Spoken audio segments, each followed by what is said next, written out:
Hello Twitch, hello YouTube. And we are back. Sorry. Getting over an illness. I couldn't stream yesterday. Shuffle that playlist right there. And let's just jump right into it. We are doing some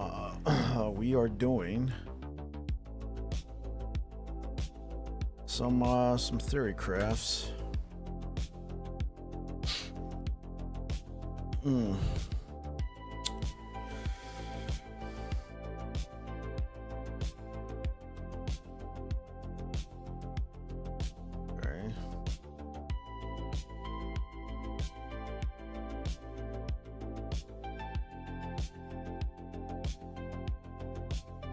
So I think I've decided that the only corruption I'd be willing to take,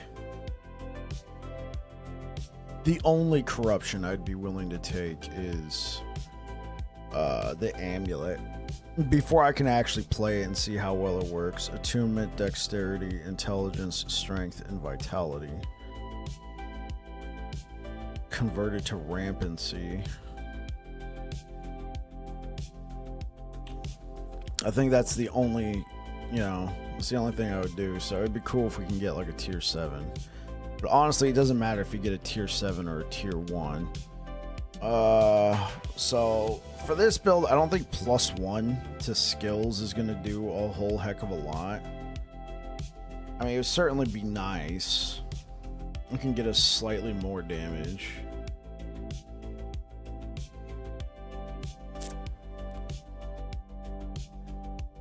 But yeah, if you can get like a tier 7 health, like health and stun avoidance, or I was gonna say critical strike, that wouldn't be good. I'm at critical strike multiplier, but no, that wouldn't be good. If you can get like a shock or an ignite, that could be pretty decent as well. Mana regen as well could be pretty well for this build. Mana. You don't need a ton of mana, but having at least over 200 is probably not too bad. Hey, what's good, Coco? Yeah, I don't think I want to mess around with the corrupted affixes. So this is one build I was working on yesterday. What am I going to start with? I'm doing bleed hammers. Yo, what's good, CJ? I am doing bleed hammers. I know. Feeling better, quitter. Nice, bro. Yeah, nah, dude, I was hella pale yesterday. I was throwing up. Yeah, it was, oh man, it was perfect timing, right, bro? Perfect timing. I went to work. I was like, I woke up feeling nauseous, and I was just like, nausea, it can go away on its own, but it wasn't. And then people at work were like, yo, you're like really pale. First person to say it was like, you're like a different kind of white right now. I'm like, and I was like taking meds and everything, and so I just had to go home. I had to leave. For those who don't know, I know Brow knows, but for those who don't know, I'm a cook, so especially any major time rot changes, I have not taken a look at time rot yet. That's probably going to be the next build. I know I wanted my because for the website, Aaron said let's not do any major changes, just do the idols. So for the idols, I chose for time rot, I chose I think it was this one, the Spire altar, and I put 4 of the huge idols in there. Yeah, I put 4 of the huge idols. But as for gear, I haven't changed anything yet. And I've decided that at least for theory crafting, I'm not going to be messing around with corrupted affixes. Unless it's something like we're trying to get like convert to apathy, convert to guile, convert to madness, convert to... Unless we're trying to get a conversion. That's the only time I'm going to mess with it for any of these build guides. Because like some of the corrupted affixes on the idols looked really cool. Like all res looked really cool. Critical strike multiplier, whatever. This to me was like, holy frick. All res, we got 5 of these. We got 5 of these 3x1s or 1x3s. So yeah, like if you're able to get all res on all of these, the thing is, I don't know if we can actually, like, how easy it is to be able to farm these large omens. I know you have to have on your altar, I know you have to have the affix +3 maximum omen idols. It goes up to +7. I don't know how likely it is that we can get that. So I put 3 in there. I don't know how realistic this is. I felt like 3, good start. Main thing you're gonna be looking for is bleed duration. Yeah, but main reason why I'm going with bleed hammers is because of the hammer changes. The fact that hammers are not going to be despawning on walls anymore is massive, on top of the fact they cannot be dodged now. Even bigger. Huge W. Huge W. Yeah. But yeah, bro, perfect timing for yesterday, man, to just be, you know, throwing up into a bucket. I was trying to do planners for the website, and I just had to, like, mess around with the new set affix for the axe. Hey, what's up, I ask. Have I messed around with it? Did we see? I'm sure it's on here. Do we know if it's a suffix? Oh, it's a prefix. I don't think it's going to do anything for this build. Chance to apply critical. It's going to do nothing for this build. You're going to do bleed hammers too? Yeah. Just the fact that the hammers are no longer going to be despawning on walls and they cannot be dodged. It's always been such a comfort pick to do, and I've done it so many times, but I was even thinking about doing something else. The VFX updates. Yeah, no major changes. I thought the change was that. Oh yeah, the walls made me quit hammers in season 2. Now I stuck with it season 2, season 3, but had people saying, "Yo, look, I can't do it anymore." Bleed hammers best starter, hands down. It's been my favorite. It's been my starter for cycle 1.1.7. You know, the refresh cycle. So unless there's changes in the items, I don't think there's going to be any major changes. I think the only major change would be corruption. And like I said, I'm not going to be messing around with those too much. Just need a bit of luck to get the bleeding heart. Then you're golden to empowered. Yeah, bleeding heart's nice, but I mean, we can always, if we need to, get an early dip into World Eater. But also, like, I don't use bleeding heart in my version. I've used Nihilist since cycle 1.1.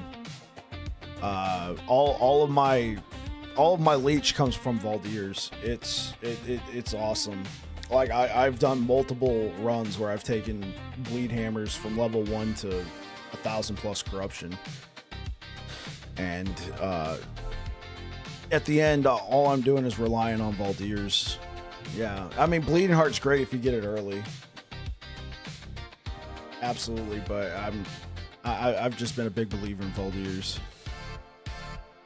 Yeah, it got a buff. It got a buff. I'm thinking Time Rot Hammers. I sent Aaron a message. I'm like, yo, Time Rot Hammers is gonna be a monster, man. Y'all were worried. I think the main I wasn't worried about Time Rot. I think the main thing we were worried about was how much are they gonna nerf Warpath? Are they going to nerf Warpath directly, or are they going to nerf Warpath directly and Voidwell, or are they just going to nerf Voidwell? And they ended up just nerfing Warpath directly, so yeah. No Forge Guard love, I'm sad. Yo, what's good, Dylan? Yeah. Sorry, Dylan, I wasn't live yesterday. I was throwing up into a bucket. Chain those hammers doesn't look massive. Right. Yeah, no. I'm very confident that Time Rot hammers will probably be one of my top builds. can't speak for everybody, but it'll probably be one of my top Sentinel builds. Okay, so what kind of corruption affixes are we talking about? Like, we could get some, like, if you could land, like I said, I don't want to put corruption on here, but if you could land like a T7 chance, like, that could be huge. But I'm gonna be honest, chat. If I had this on my character, hope you're feeling better. I am. It was just not the best timing. People that are new don't realize Forge Guard got reworked season 1. Yeah, it did get a rework. I just don't know how much of a rework. Like I know it was a bit of a substantial rework, but I just don't know if it was enough.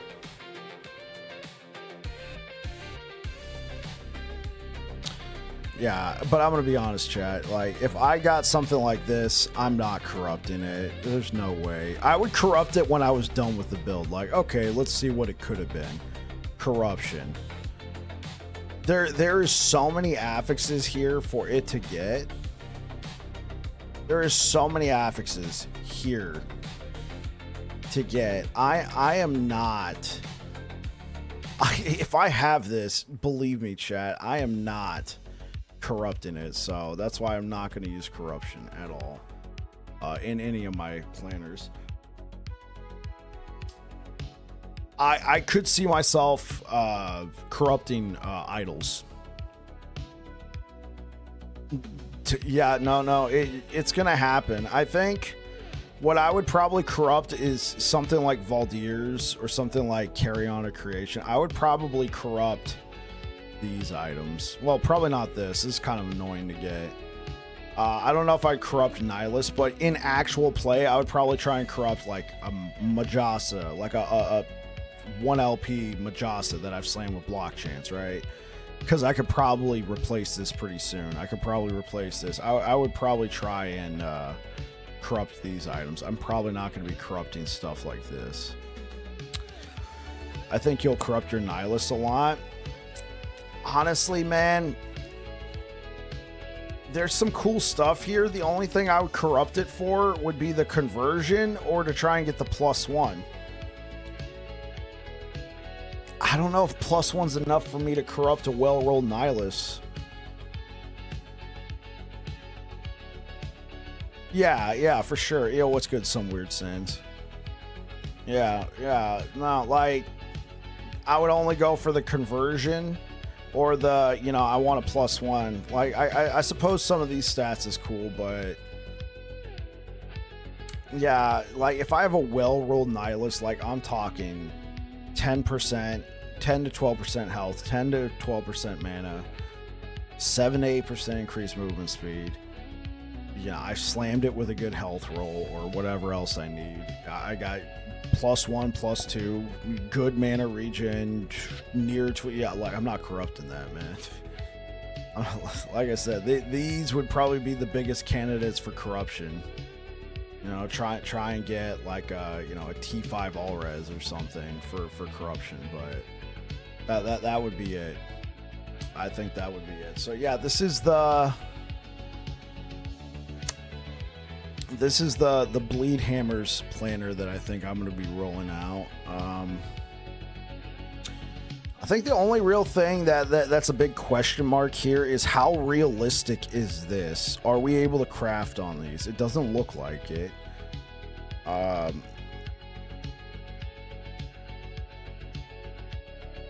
I'm guessing this is going to be a whole new item type. So we'll have like multiple sets of these. I'll have like multiple versions of the Prophesied Altar. I don't think we're going to be able to pick a Prophesied Altar and pick and choose what we want. It's a drop from what I saw.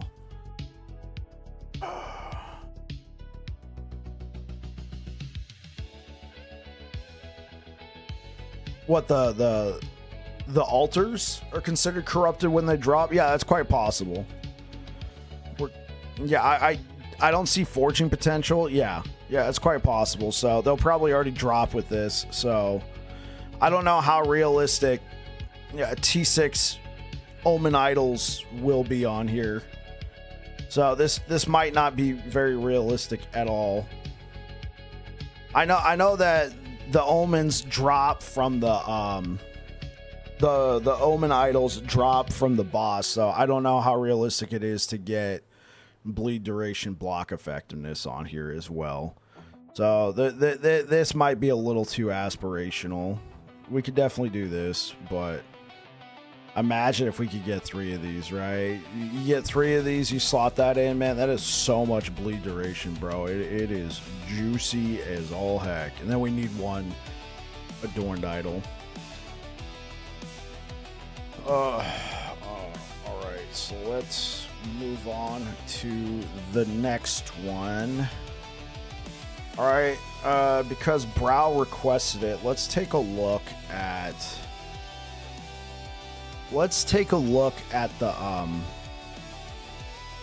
the Time Rot hammers. Pick the blessings. We're gonna want slow chance. We're gonna want void damage.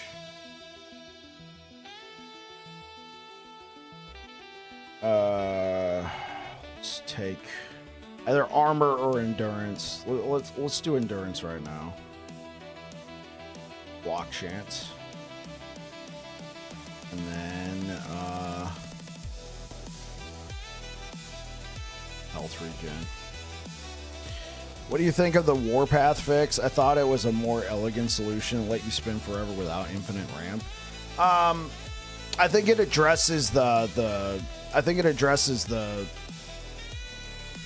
more broken aspects of it. T8, channel cost, spin for forever. What I think's probably gonna happen. What I think's gonna probably happen. People are just gonna put more points into Warrior's Fury. Because I'm gonna be honest, chat. That's what I was doing. Like I was playing an off meta version, and I put like 3 points into Warrior's Fury just to get more spin. Yo, what's good, Afia? To get more ramp quicker. I think that's what's gonna happen. And honestly, that's more interesting to me than what we were doing. You guys saw me. I was playing that infinite spin, and it was boring, dude. Like, just spinning and spinning and ramping. I'd rather just have my mana go down faster. The main thing it will, in my opinion, how you doing, Bike? I am feeling a bit better. I went to Target with my wife to go pick up a prescription for her. For those who don't know, my wife is pregnant, so... a lot of visits to doctors and stuff like that and picking up prescriptions. And so we're walking around the store, and I just kind of looked at her like, yeah, we're going home after this. Like, yeah, feeling a lot better. I did some chores around the house, but mostly taking it easy. Yeah, yesterday, like during your stream, Afia, man, I was up chucking, dude. Oh, man, it was not fun. Oh, it was not fun, dude. Finally hit me. I was like trying to eat some crackers because I hadn't eaten anything, and my stomach was like, what the hell were you thinking? Gonna learn today. So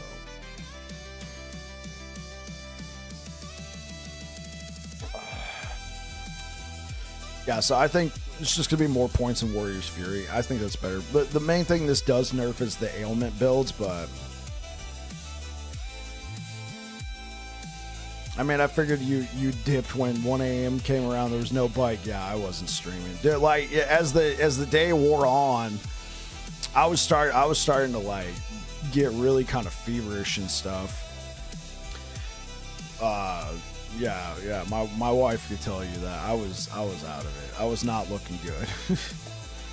I was pale as hell. Like I was kind of stumbling around. She was finally just like, go lay down. So I actually, like, here in the office, we got a bed, you know, so I quarantined myself here in the office and just passed out after a little while, just laying there. What we building? So we already did bleed hammers, so we're going to be taking a look at Time Rot hammers. Somebody was asking about the Warpath. What's good, Zillow? What do I think about the Warpath thing? So, yeah, to finish my thought, Dylan, over on YouTube.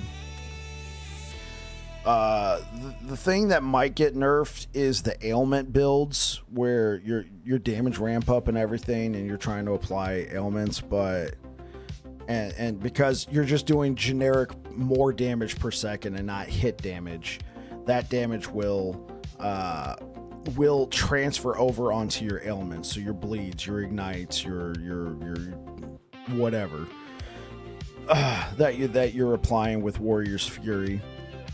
I think the same thing's going to happen. You're just going to put more points into this just to get more damage, since everybody's going to be having the same. Everybody's going to be having the same 10-second duration. And they didn't nerf Void well, so Erasing Strike is alive and well still. Erasing Strike is alive and well. Okay, so I think I'm going to stick with Spire Altars.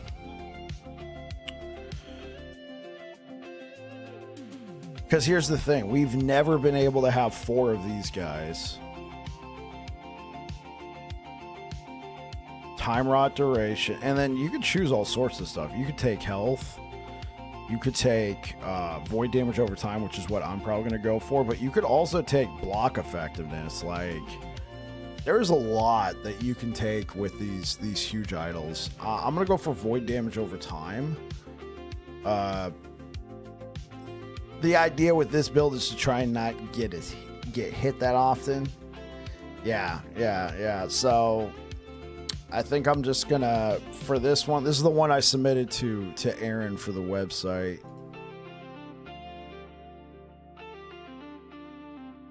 I just take 4 of these. Like, this is huge for a Time Rot build. It's absolutely disgusting.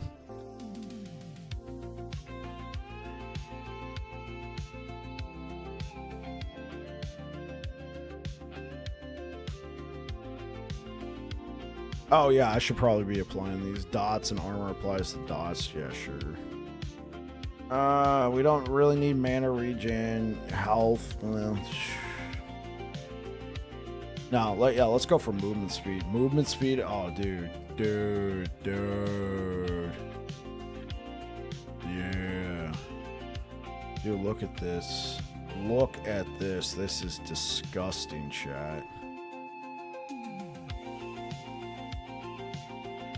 Absolutely disgusting. Look at that. So with 4 idols, we've now gained anywhere from 16 to 20% movement speed, and we've increased our damage anywhere from, geez, what is that, 60 to 70%, somewhere around there.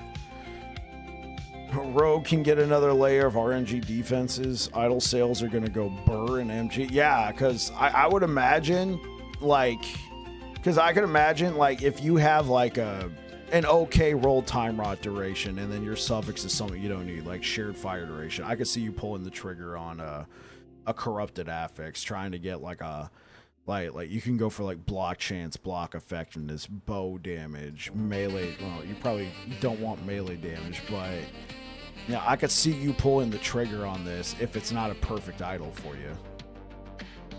Oh, oops. I don't want that.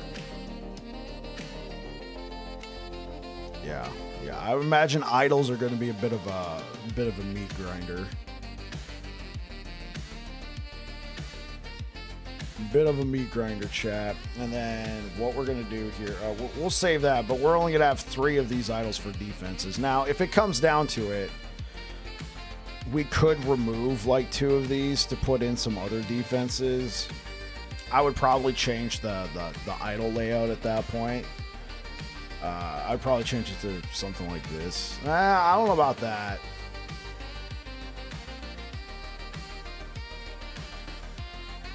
Maybe something like this, the ocular one. That way you can put 2 right there and then fit in some other idols. Yeah, you can only fit in 1 there. Yeah, I think the Spire Altar right now is very good for that. As for, I don't know how realistic it is to get any of this stuff, so I'm just gonna go for increase prefixes, right? Increase effect of prefixes. Think about that. The prefix on here is Time Rot duration. You increase that Time Rot duration by anywhere, for a T6, anywhere from 33 to 39%, brother. Like, and let's say you got like some 35s, some 40s in here. That's gonna be pretty. It's gonna be pretty large. That time rot duration. Oh, and then you can consume it with anomaly. It's gonna be butter. All right, so we're gonna take Leonines. So what I could see, T7 on here. Go for vitality.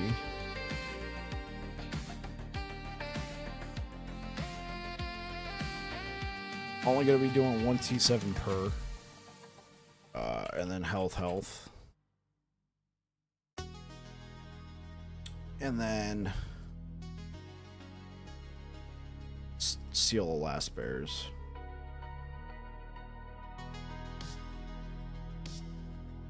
Then we're gonna want probably the Nagasa.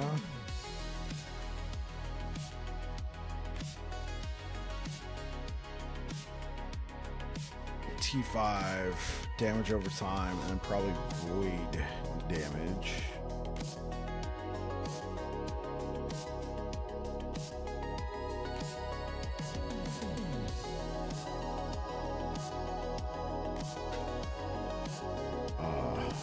Void, and then we want slow. Definitely want slow. T7 slow. And then after that, we can go for like no, we don't want to seal a chill on here because we're going to want to seal our set affix. Shred armor, we don't need that. I think our best pickup would be a T5 void pen. A T5 void pen. Feels like quite the miss that maces aren't even favored for hammer throw. I know, right? Well, and one of the reasons why we're going for a sword is for this particular set, many people would be thinking, oh, you're going to be using the Blade of the Forgotten Knight set, right? Like, oh yeah, you're going to be using the Blade of the Forgotten Knight set. It's a 3-piece set. We do like this set a lot, but here's the thing. The rain we're going to be using, we're going to be using the Primordial Rain, the Legends Entwined. This thing was disgusting. Like literally, it was disgusting for me when we were playing.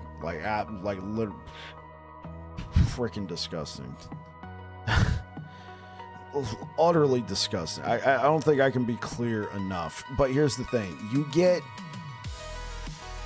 get more resistances and more attributes or increases per complete set. And we're going to be completing the set if we take the shield.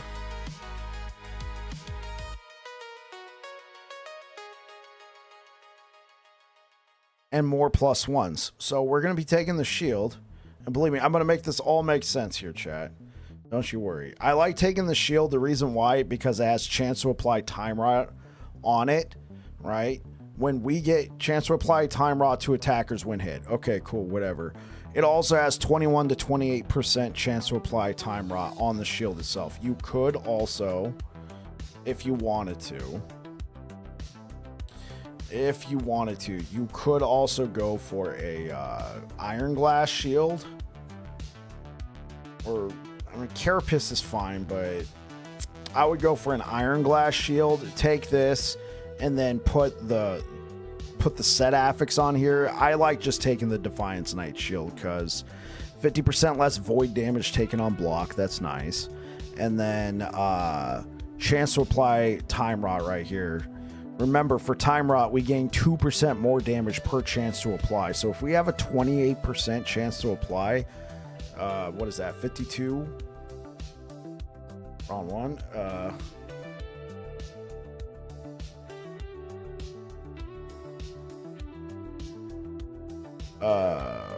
48 times 2, no, wrong one again. 28. 56. Okay, there we go. Yeah, speaking of plus skills, pour out one for the homie. Right.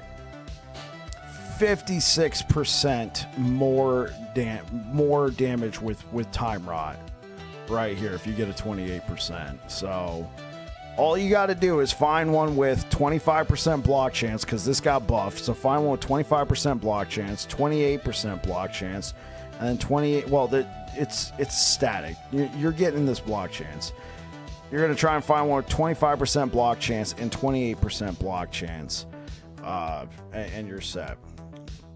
And then for the amulet, again, I'm going to make it all make sense.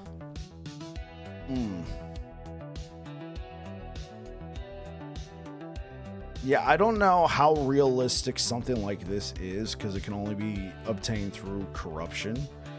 So what I'm going to do is I'm going to do an Oracle amulet.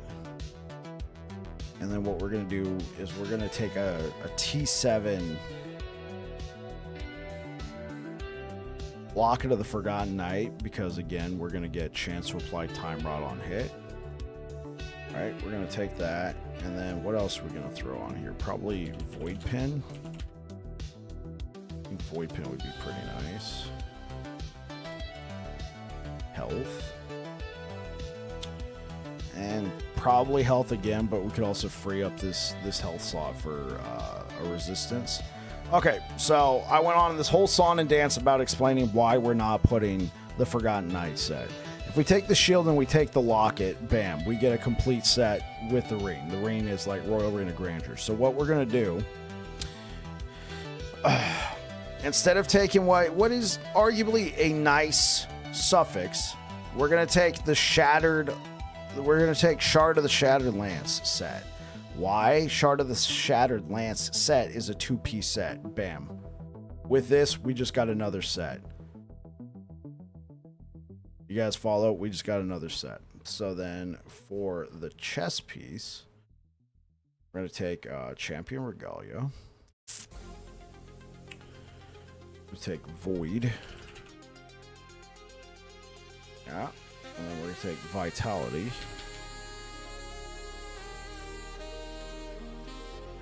And Health.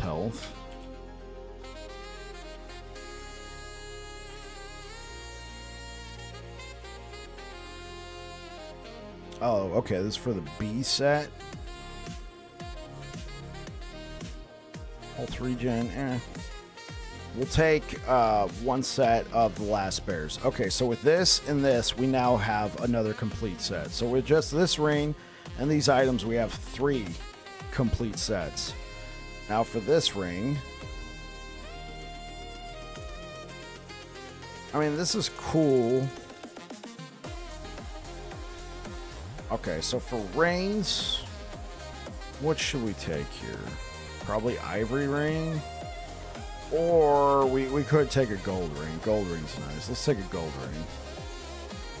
And some flat spell damage if it helps for anything. That's looking more and more to when I tried to make Void Winter Forge Guard. Hey, you might actually have a chance with Void Winter Forge Guard this season. Okay, so for this sealed affix, I believe we want the Ferrobor set.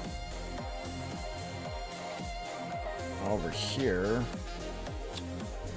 let's take Void damage. T5 Void damage.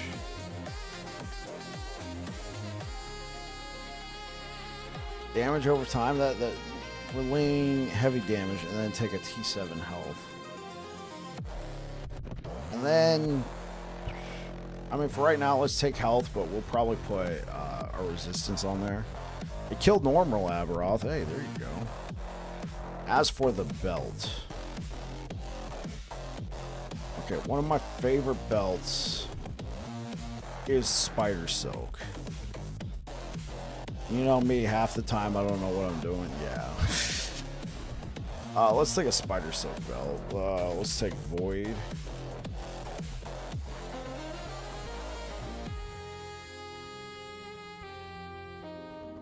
So what else can we... I don't think we can get damage over time on here. Probably gonna want Cleanse.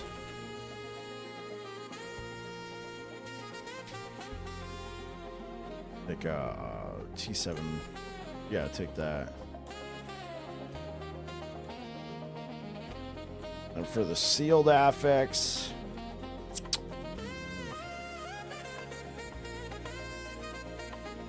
Oh, I'm like, what happened to Isidora's? Zarek's the 3-piece set. We'll take Isidora's. So Isidora's is a helmet and gloves. So if we take that, so what can we take? Oh, we take Halvar's for relic and boots. Right. It's coming back to me. So for gloves, we're gonna want cast speed. Probably damage over time.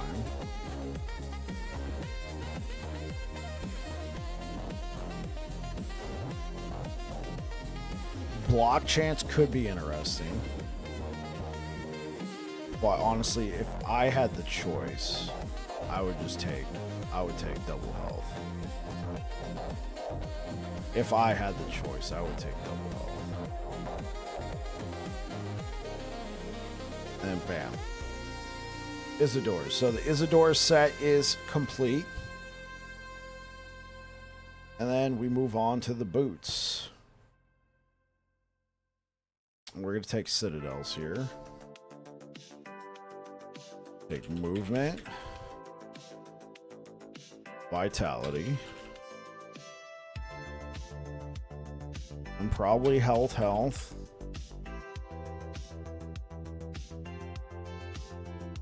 And we take Halvar's. Which does nothing for us. It does nothing for us, but it gives us another set. Hey, what's good, Big B? You know me, half the time I don't... Oh, right. Feels like quite the miss. Yeah, oh yeah, I already read that. Apocalypse Code. This is interesting. Like, this could be a great pickup, but I don't know about the can only be obtained as a result of corruption. So the idea... I guess the idea is... It has to be complete yet, but that 17% void pin could be interesting. Okay, so honestly, what I would go for is probably the Solarum banner. Patch notes hype is good. Yeah, patch notes hype is good.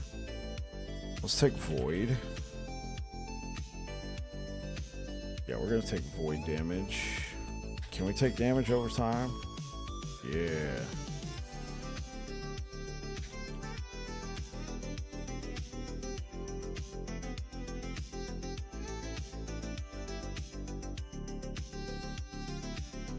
And we're gonna seal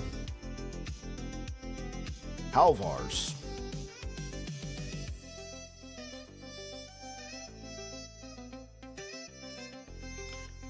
Okay, yeah, this is a 2-piece set. This is a 2-piece set. This is a 3-piece set. Okay, so complete on its own. These are 2 separate 2-piece sets. And this is a complete set. So, yeah. Corrupted Chalice looks insane for any build using Titan Heart. Absolutely zero downside.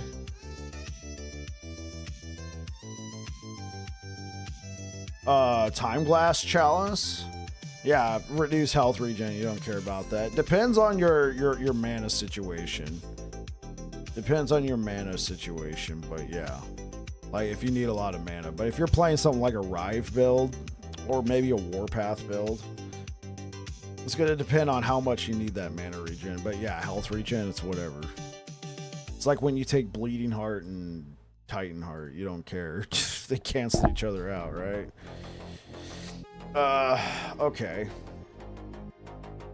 So, look. So I haven't even put any points into my passive tree. Now, obviously, this is pretty juiced. But, like, we already got 4,989,000 health. Will we finish with that? Probably not. When I actually did this building game with not the best affixes, I think I was sitting around 45 to 5,000 health. It was still pretty chunky. Okay. I like to put this in here for the resistances. We don't need Valiant Charge. We're not using any movement skills.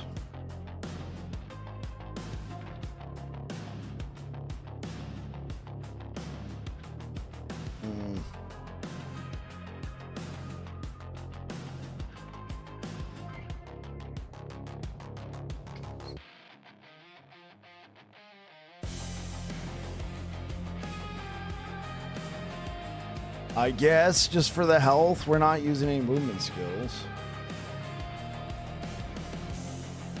What do we need from here? 3 points for Steel Aegis. Okay.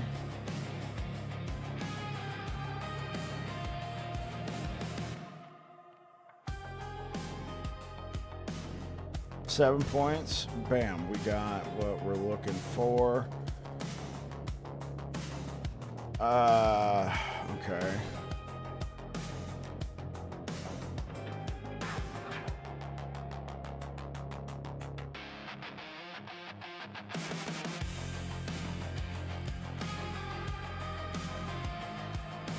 Stop with 5 points here. I mean, no, I'm not stopping with 5 points. I'll stop with 4 points.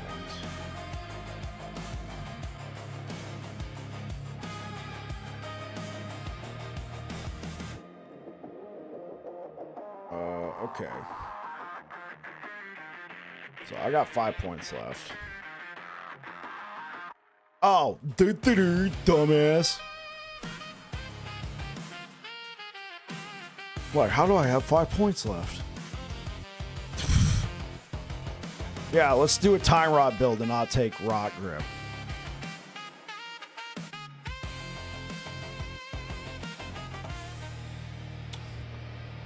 Real smart there. Who needs that? I know, right? Seems legit. Yeah, so this is gonna be our only source of leech. But you might be thinking, but Bike, that's for melee damage. The devs were really sneaky. They separated the melee and the void damage. So if we're just doing void damage, we're still good. We're only getting 2.5 leech, but I think that's gonna be good. That'll be good enough for us.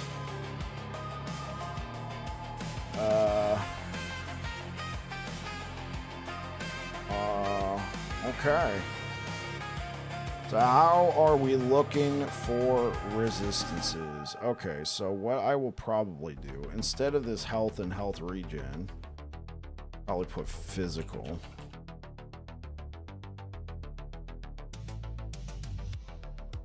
Bam. Then the only thing I have to make up for is lightning resistance, which we can just do this.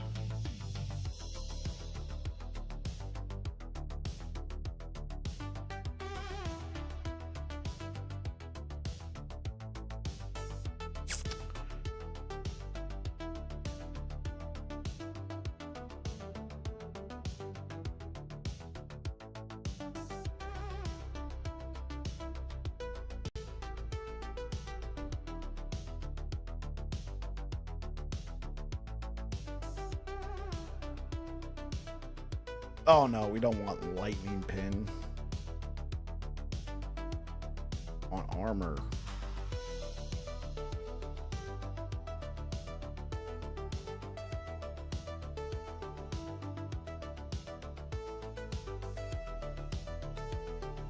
This one we can just take. Well, we could take mana and mana regen. I think I just like the idea of more armor. Health and mana. Health and health regen I think is fine. Technically we don't really even need this lightning resistance. Yo. Rauk VT, thanks for the follow. Okay. So this is obviously really juiced. This is a really juiced setup.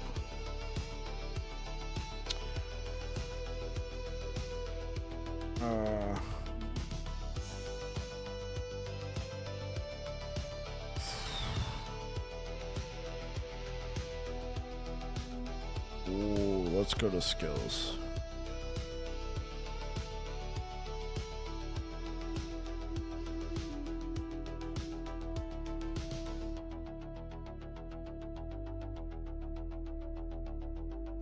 Jost, yeah. Well, I need to get myself to bed, so I have a good cook bike, and hope you get back to 100% soon. Appreciate it. Thanks, man. corrupted. Oh, right, I already read that one. Appreciate it. You sleep tight, Afia.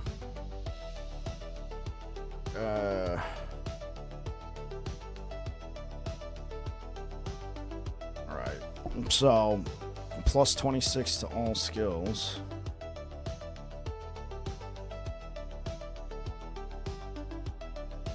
Yeah. Damage per extra projectile. Yeah, we'll take the extra chains. Then we're gonna be able to take all of this. Oh, I didn't need that. Yeah, there we go. There we go. Oh man, it's sweet.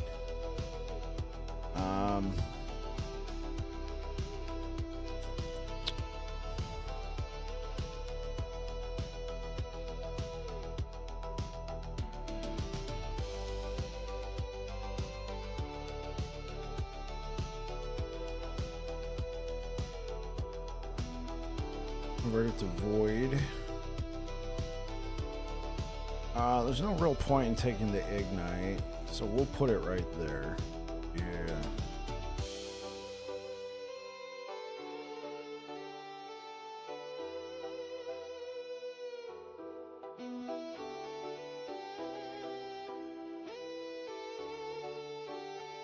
Yeah, we'll go with that. I think that looks nice.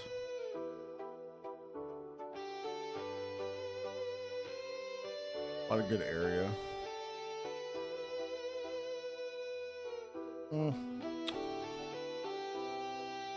Okay, we'll take that. I definitely want the void damage over time.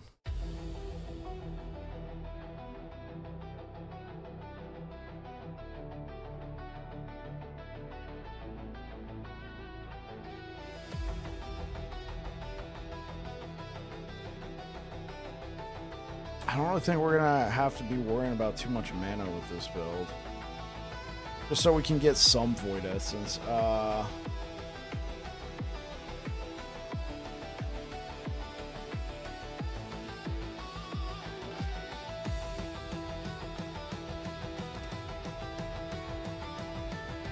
Void bubble was cast on us.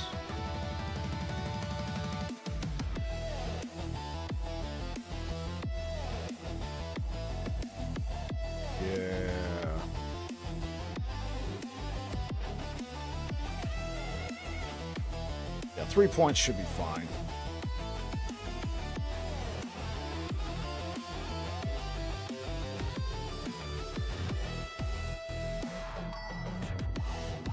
All right, let's set up the skills.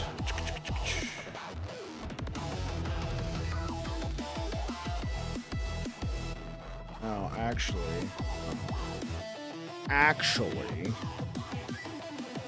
it's up in this way. There we go. There we go. Yeah, that looks good. I don't think we're gonna be messing around with any sort of corrupt. I could see myself corrupting this. Dude, this is kind of hype, chat. Yeah, okay, I will say this. Since these are not gonna be that bad, yeah. Oh, bro, go for it. Block chance? Oh, man, this is hype right here.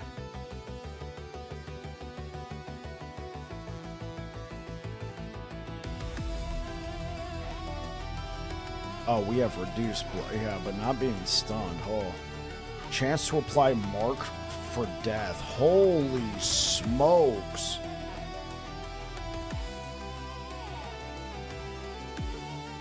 I kind of don't like the idea that in order for that to work, we gotta get hit. Chance to gain haste on block and haste effect. Oh, I mean, that does look real. Holy. Oh, man.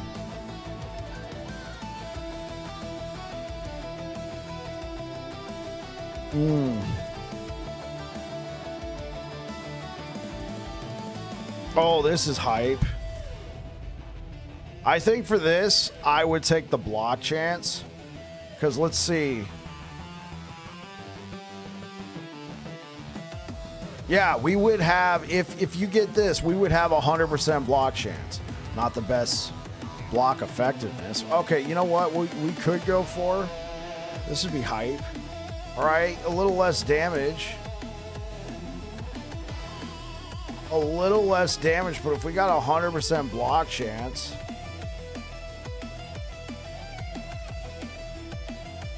Bro, that is quite a bit of block effectiveness. Baby. Oh, what am I doing? I am such a freaking moron. Oh, wait, no, I don't want throwing attack speed on here. That's right.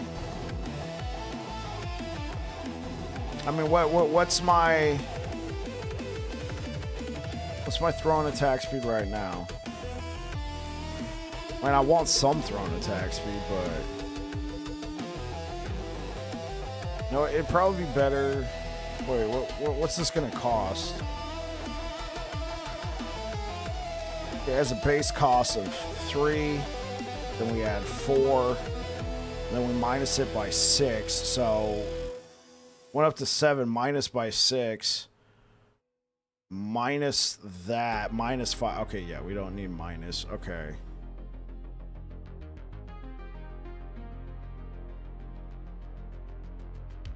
I mean, what's my throwing attack speed?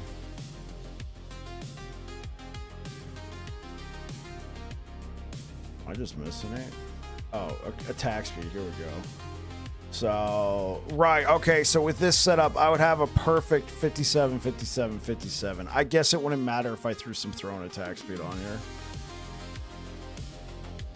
I mean, I think 57 is not too bad. I'd have to check what I got in game. What's perfect about 57? Well, it's just the fact, if we go back over here to passives, we gain more damage per 1% attack or cast speed, whatever's the lowest. So by saying 57%, there's nothing perfect about 57, but since they're all the same, that means we're staying relative. Since it's going to take the lowest, you don't want to just throw on a whole bunch of throwing... Yo, Bike, do you think Warpath is dead? No, Toby. Here's what I think is going to happen now.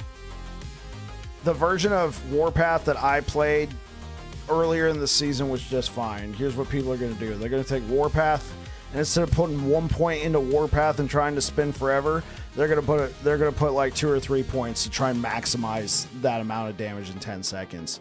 So it's going to be more about trying to dump as much damage within those 10 seconds than it was about trying to spin for forever, which I liked a lot better. That was the version I was playing earlier in the season too. I wasn't even using like World Splitter. I was using Apathy's Maw, and I was doing a lot of damage, man. I put like 2 or 3 points in a Warrior's Fury. So no, I don't think Warpath is dead, but I do think the spin for forever is probably not. The diminishing returns greatly. Makes sense. I was wondering if there was frame break points like Diablo 2. No.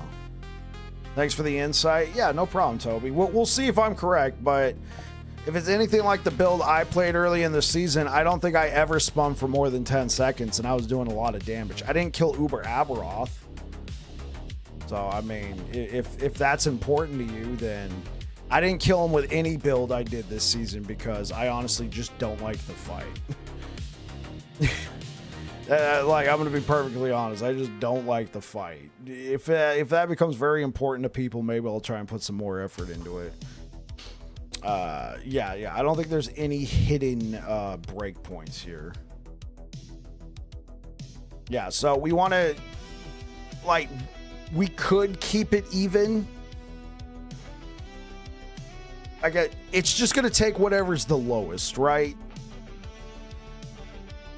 So I try not to put too much of one thing in there, but I guess it wouldn't matter in this case. Even if I did take a little bit more throwing attack speed. This build doesn't need massive throwing attack speed because what's going to happen is we're going to use the chained hammers. So it's going to throw a single hammer and it's going to chain to multiple different enemies and apply time rot. So if we go back over here to hammer throw, so we use the chain, it's going to ricochet. The hammers don't return. And we gain more damage with I mean, look at this. We get 75% more damage, 18% more damage, 50% more damage, 50% more damage, and then we gain extra damage per projectile and attack speed per extra projectile. So what this means is for every extra projectile that the chain hammers would have had when we thrown it dispersed, it gains extra damage. So by taking Avatar of the Spire, we double extra projectiles. Am I starting Void Hammers? No. It's tempting, but no. I'm starting Bleed Hammers. I was being asked about Void Hammers because in my top 5 video of Season 3, I said Void Hammers was my favorite build or most powerful build that I played. So when I started the stream up, I was doing the Bleed Hammers, and I got a couple questions about, you know, what's Void Hammers going to look like. I mean, honestly, Void Hammers is going to be a monster just because of these idle changes. Look, we can actually cram 4 of these. We can cram 4 of these guys in here now. 4. From 2 to 4. And they all got time rot duration, baby. Look at all that time rot duration. And then what we're going to do, say it with me now. We're going to do Anomaly, and we're going to just... Does Bleed Hammers look the same from last season? Yeah, I mean, except for the idols. It's going to look pretty similar. The thing is, Bleed Hammers got a buff in a pretty large way. They finally... They're calling it a feature now, but... hey, might as well go for it. The hammers don't despawn on walls. It's been a complaint I've had since beta, and they're fixing it. It's no longer, they're not going to despawn on walls. No longer. It's been fixed. And hammers cannot be dodged.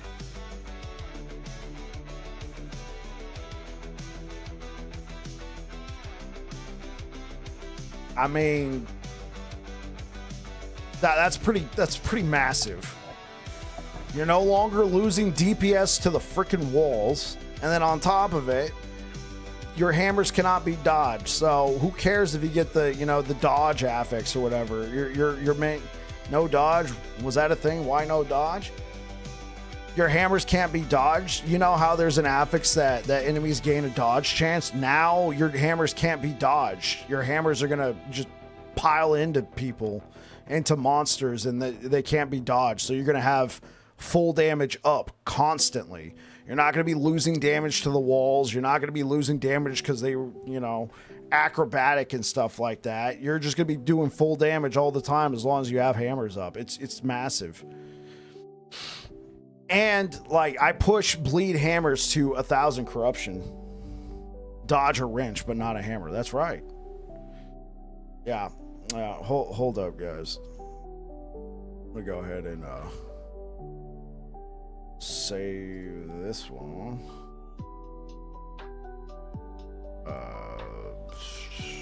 Right, hammers season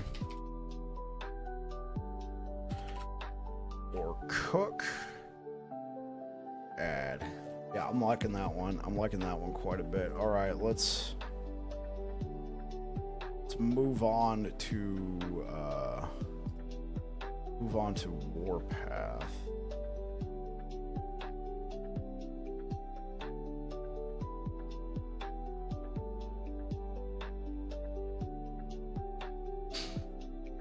Okay.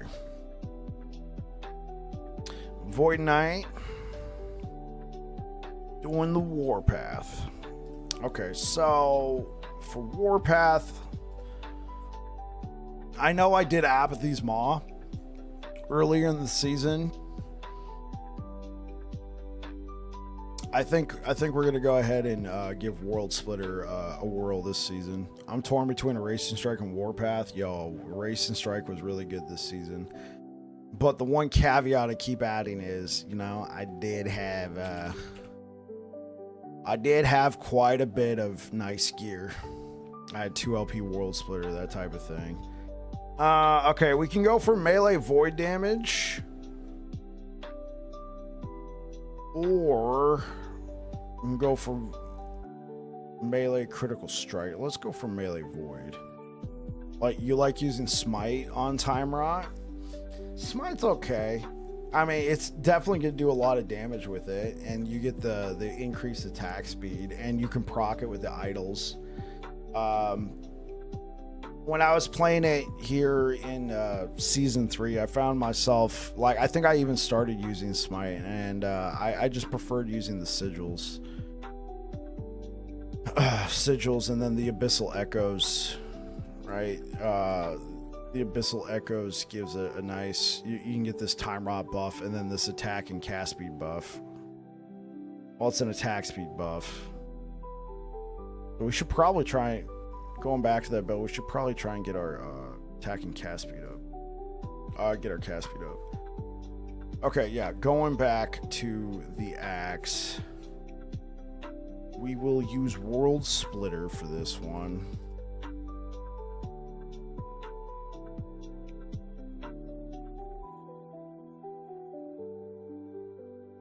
Use Smite, Echoes, Anomaly, Hammer, and Volatile Reversal. So you're not a big fan of the Devouring Orbs?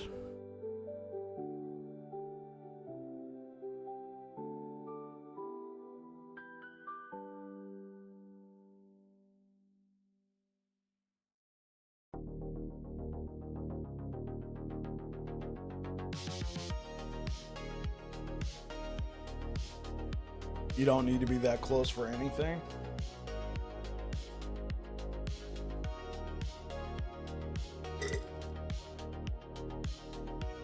They come in handy. VR spreads echoes. Yeah, sure. But they definitely come in handy if they start getting close.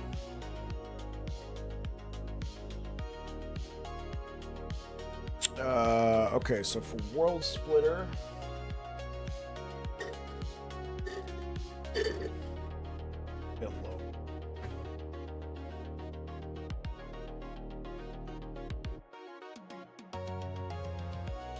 Be right back, chat.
Also, watching your hammer chain while Smite follows it is fun. Yeah,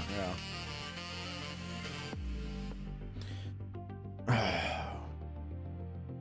Oh, Toby, you're torn between a Racing Strike and Warpath. I mean, both are going to be pretty good. Okay, gas bars.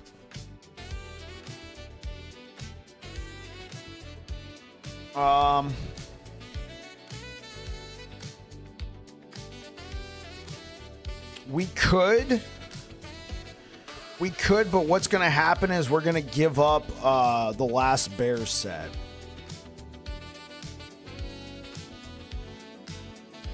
The 100% area increase with Decimate wouldn't do anything for us. This obviously wouldn't do anything for us. But the 15% more void damage to bosses and rare enemies, this could definitely be something. But when we look at the last bear set, plus 30 strength, endurance threshold per strength, this is just really good to pass up. By the way, my new rogue's name is Moblady. Yeah. Yeah. Yeah.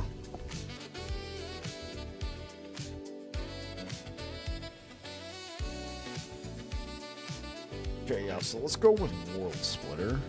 Come on, that's a 10. Moblady? Yeah, okay, that's pretty good. Moblady. Moblady.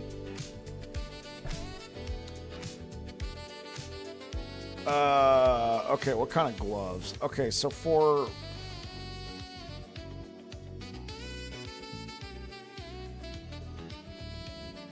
Okay, I don't really see the point in spinning for forever. I think I would be perfectly fine with permanence. Plus, this is getting a buff. It's legendary potential. Getting a 2 LP is not going to be insane. 3.96% chance. Yeah, I think getting 2 LP gloves. We'll go for mana. Mana, melee attack speed, or health. I mean, we can go for that. Yeah, let's just go for that. Melee attack speed. You want mana, though. We'll go for anchor. We'll take mana.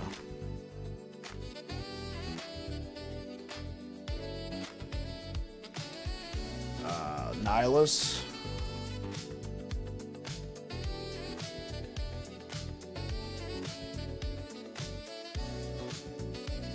Hey, what's good, Blue Beyond? So you're actually going to be starting a sorcerer, huh? Blue Beyond.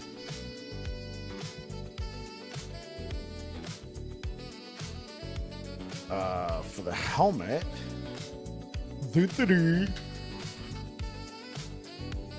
Well, actually. So we're going to want channel. Channel cost reduction. I think a T7 is just fine.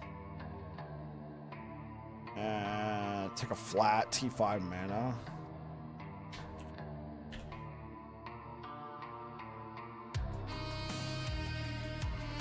Yeah, something that can get me farming like 700 corruption for your next character. Probably swap into Sentinel next character. We'll take a Titan Heart at a petty cash.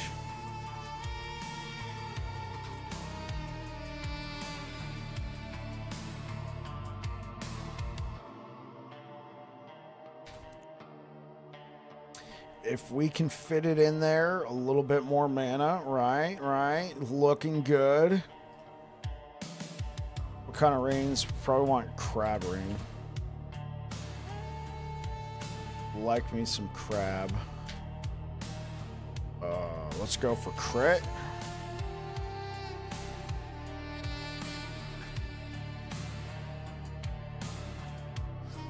Like my PoE 2's character's name was Sort Button. Hey, that was pretty good. So there could finally be a sort button in PoE.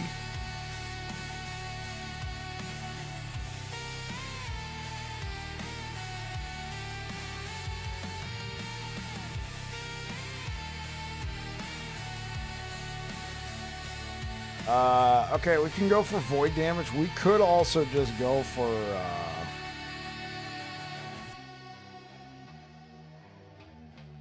could go for mana regen.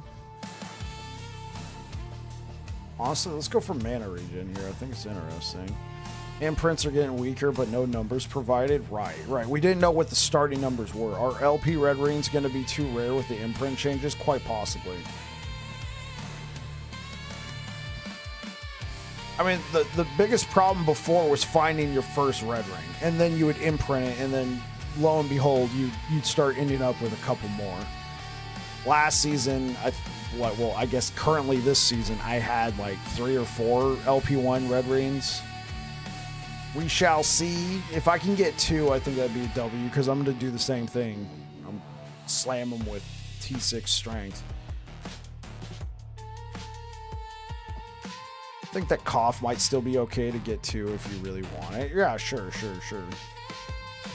Like you were saying, Blue Beyond, get you something that can farm 700-800 corruption fast.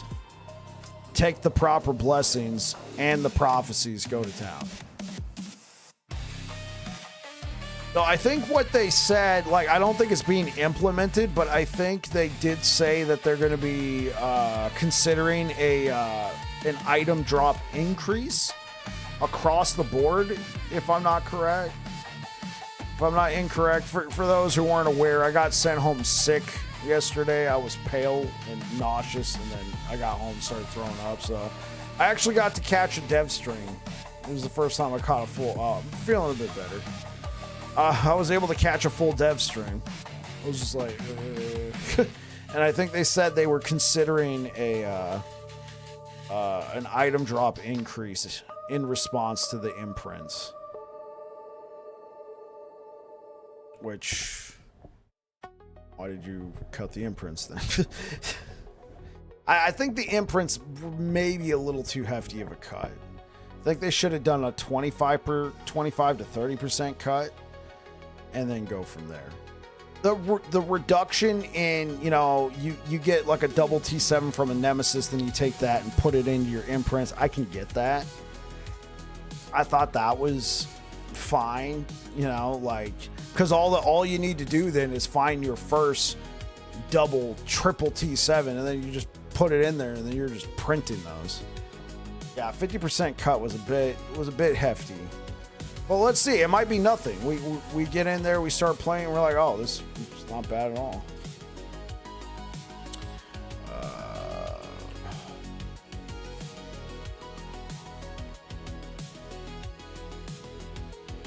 Hey, you know what? I think what I'm gonna do, especially for like crab ring, because what's an LP3? A 0.42% chance. Okay, 3 LP Siphon of Anguish doable. What about crab ring? 0.19%. So I was lucky with my 1 crab ring. Well, let's just do 2 LP. 2 LP and 2 LP. No, let's get mad before we even try it. Game's ruined. Game's done, man. I did, like on a personal note, I did think the imprints were a little overboard. I don't think anything was more apparent than when I was doing that Erasing Strike build. Like, that thing was just so packed to the guild with gills with affixes. Bike, I'm back after months away, ready for your videos for season 4. Yo, Rakeem, man, it's good to see you, bro. Welcome back. Welcome back indeed, man. We're just working on some planners.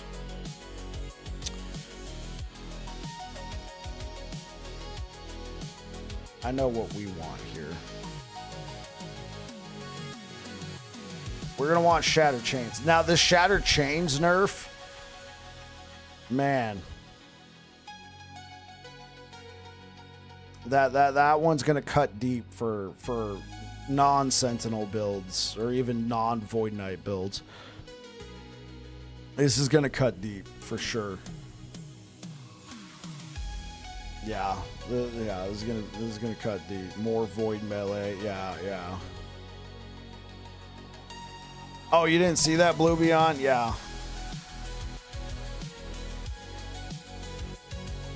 I prefer Brewmaster's Buckle in a lot of situations. What build we making?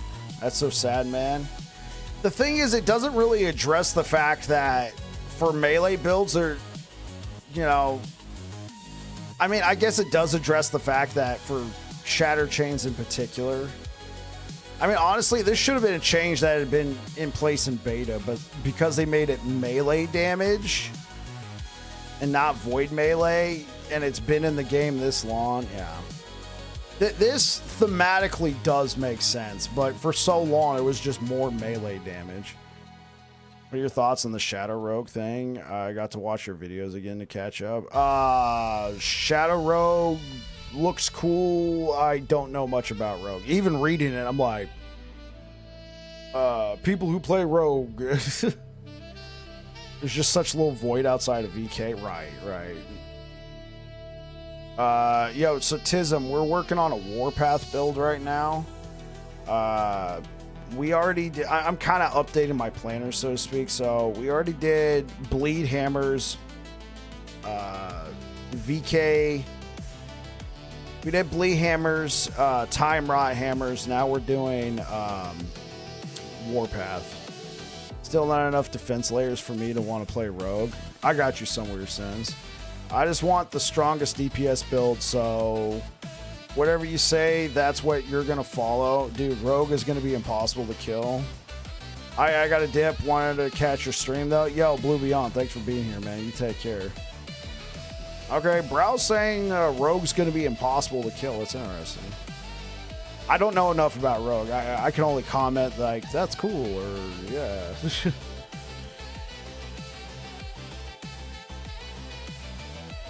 What is going to be my strongest DPS build?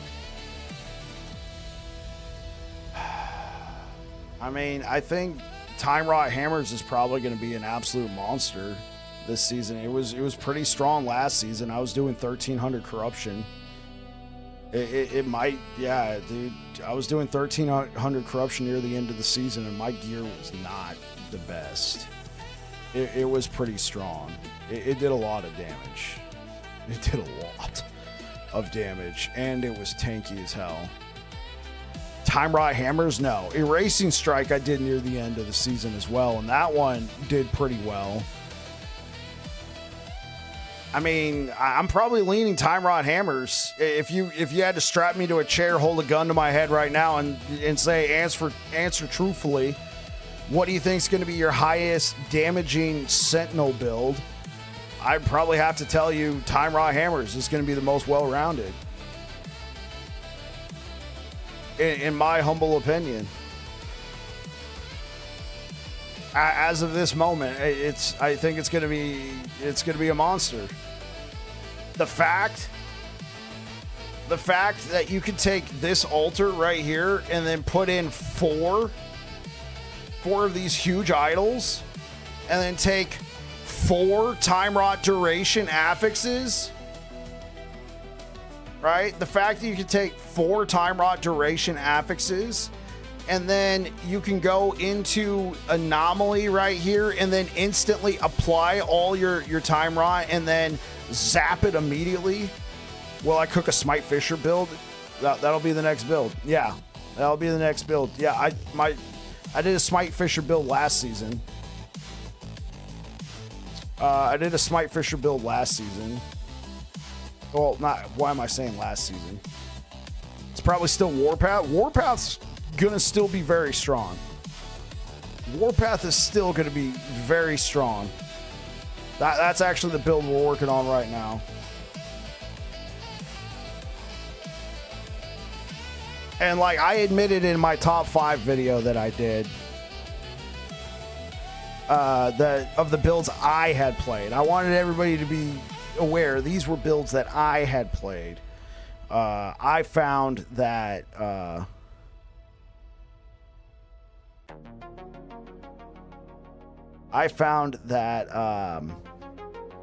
Time Rot Hammers was my number 1 build, but I openly admitted that I felt like Warpath as a whole, from everybody else's build, Warpath was probably number 1. Smite is a Sentinel skill, usually played on Paladin. Yeah. So Dylan, to answer your question, sorry I keep getting distracted when you ask me something. Yeah, we'll definitely cook a Smite Fisher build with Xylem. Yeah. I did a Smite Fisher with Xylem in Season 3, and it was doing over 1,000 corruption. It was very nice.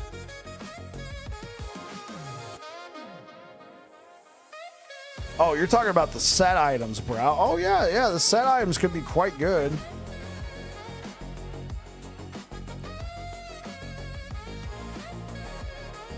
Oh, when he said Fisher, you thought he meant Chthonic Fisher. Oh. Oh, and Smite being baked into it. No, yeah. So, if we pull open Smite right here, we can proc Fisher, which is a sub-skill under Smite.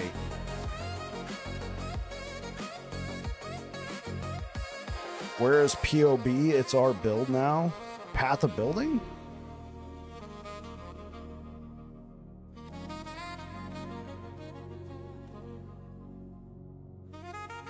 Yo, what's good, Necro Naps? Oh, speaking of which, I need Clint.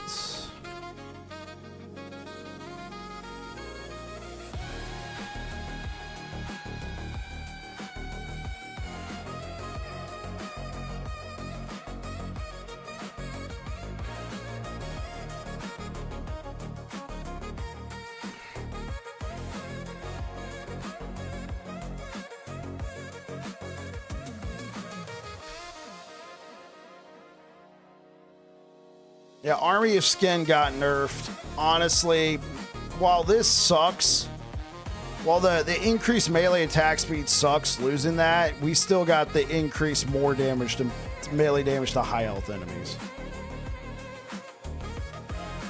Hybrid health. Okay, so hybrid health versus increased health on the build. It's going to depend on your sources of health, but we got. We're on max, right? So we got 2,774. Let's go to hybrid.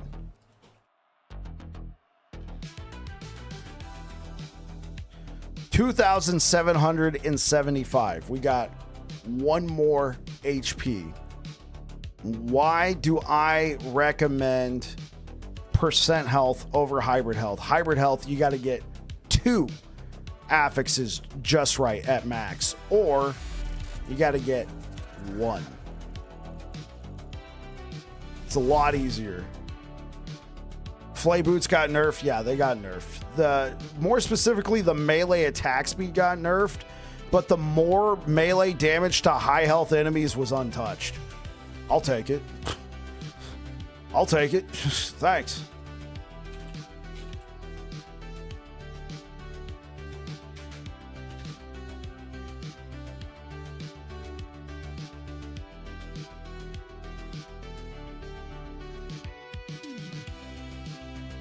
The rogue set does look strong. I didn't look at that before. Yeah, I haven't looked at the rogue set either. You're not alone. I think this would be pretty doable in the next season, gear-wise. Okay. Okay,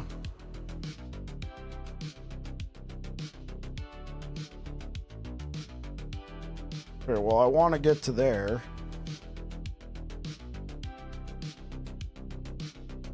And what do I take?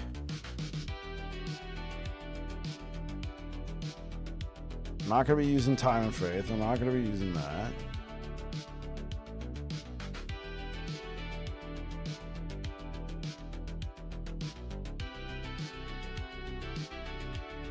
I mean, I imagine just take that for the health. We're not going to be using any movement skills. We're not going to be blocking.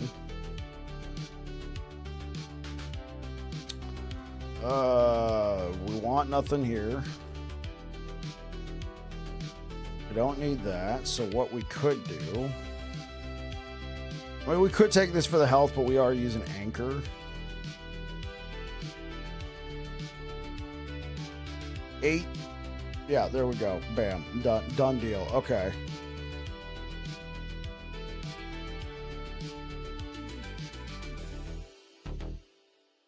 Now, what we could do, instead of taking health and armor, we could take... We might end up needing this. I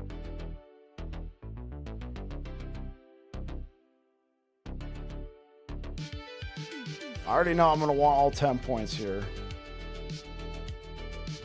Okay. Live with that. Oh, I'm missing Voidwell. Yeah, we're going to want Voidwell. Okay, let's just live without this. I'll take that. Yeah, I'll take that. 4 and 8. Yeah, okay, cool.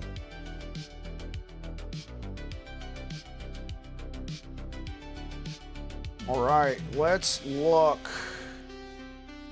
Let's take a look at this lunar altar.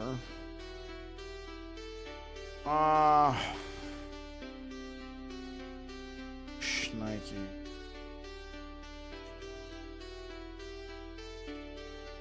Relentless for increased damage and stun avoidance.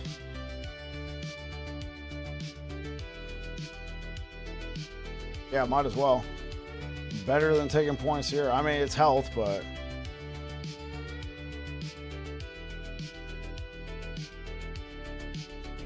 That's a hot take.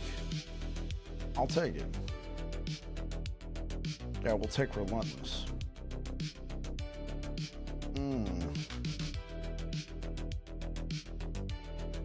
Okay, well, we're definitely gonna need some resistance here, chat. As much as I would like to take 4 of the large idols, I don't think I am.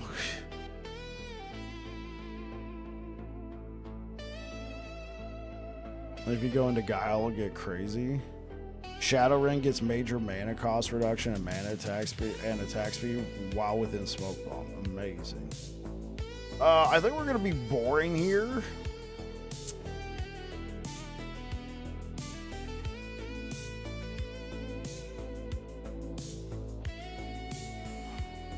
I think we'll take the Archaic Altar.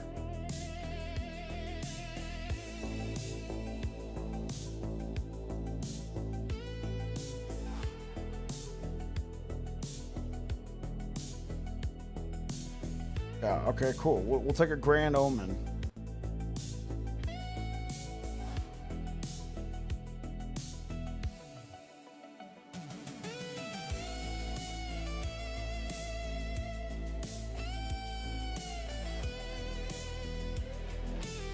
Yeah, sure, we'll take one of these.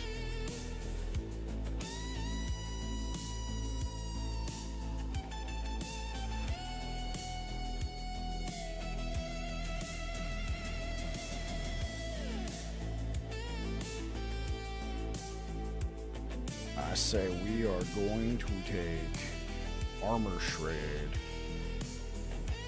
Armor Shred.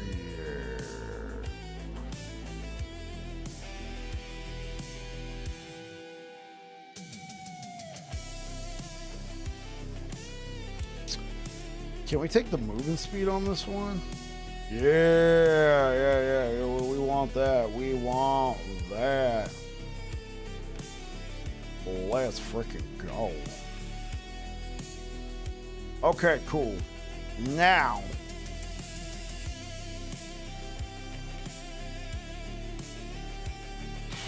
Oh, yeah. Blessings. That would help. Take all res. Armor while channeling. Armor.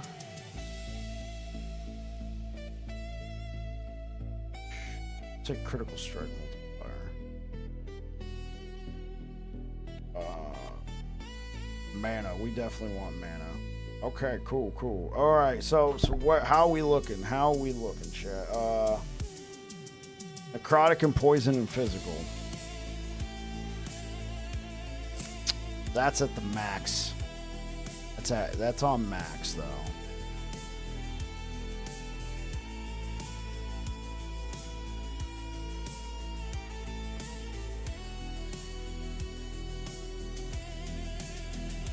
Oh, if we had the all res. Oh, right, yeah. Gonna see all the rogue multi-shot players season start. Yeah, let's go. Think it'll be different. You'll be different and play Dancing Strikes. I know a couple people who are going Dancing Strikes. It looks like it's gonna be pretty fun. Ralph94, thank you for the follow. You followed 8 minutes ago, so sorry for not giving you a shout out earlier.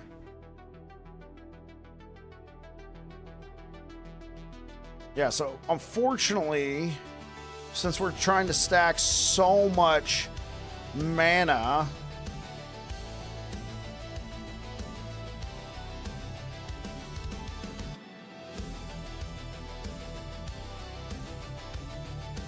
okay.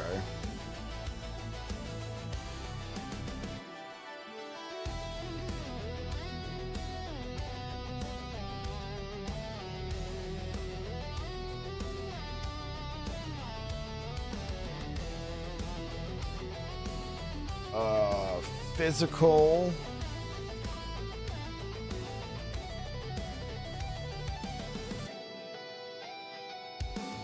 I'm gonna be different, and I'm gonna go Healing Hands Void Knight. Let's go, Dr. Swatto. Healing Hands Void Knight. Make it meta. It won't be me. Random question. Is there a reason why chat is not on screen? Are we too bad? No, Necronaps. So I used to have chat on screen, but it's actually against Twitch TOS. So if I have chat from both Twitch and YouTube on screen right now, it'd be against the terms of service, and I could be banned.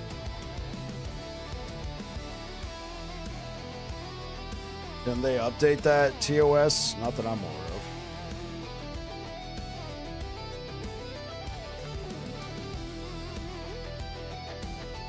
Are the builds still worth with the nerf? I would say yes, because you still get the more melee damage to high health enemies.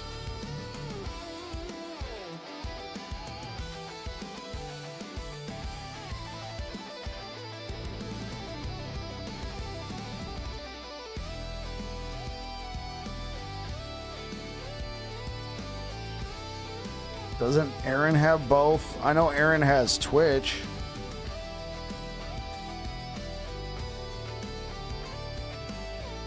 Did Aaron also have YouTube on there? You can have chat if you have Twitch on screen, but not if you have YouTube chat.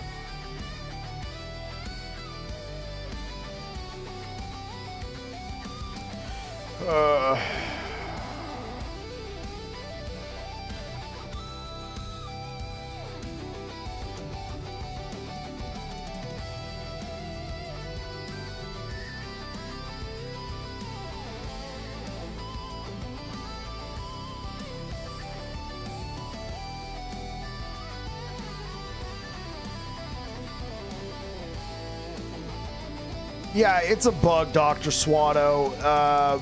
It's been in the game since beta. The text states works only if you directly cast, but it's been working indirectly since beta. They haven't fixed it. Maybe that's how he gets away with it. Yeah. Sorry, back to the build. No problem, Necro.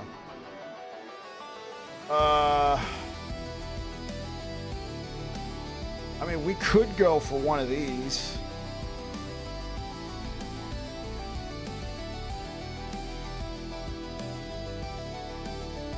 All right, we could go for one of these. Now, this...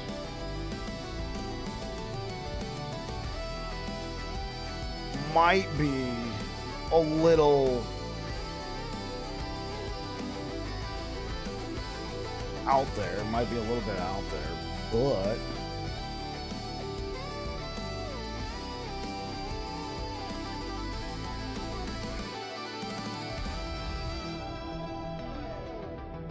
I said just take mana.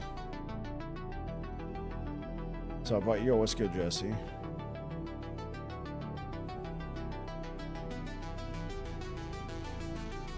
Health and mana.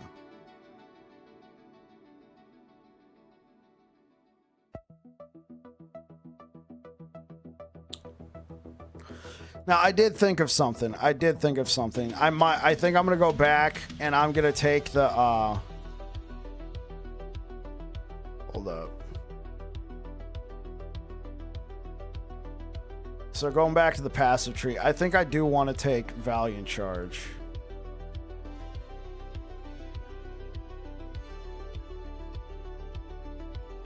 Okay, so let's look at the skills, because I want to take Void Cleave.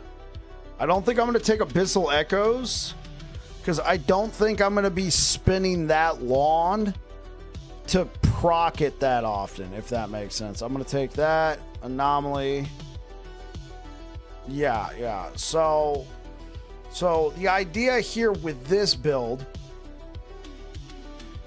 is we're going to put a couple more points into Warrior's Fury, and we're going to spin. So Echoes would proc Healing Hands from melee attacks.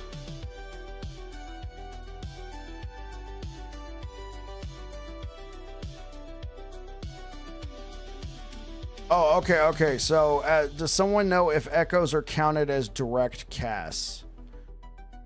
Okay. So are you asking, if you directly cast Healing Hands, can you echo it?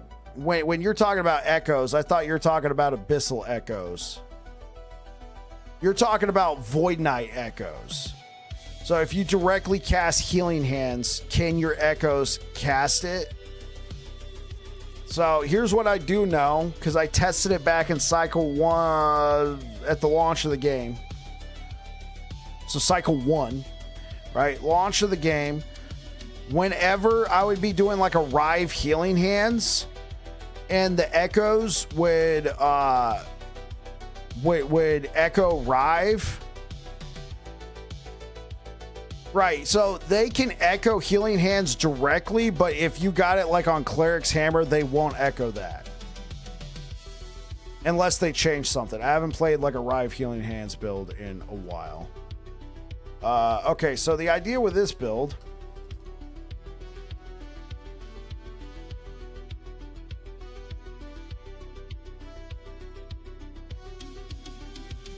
We got one more point. Bam, there we go.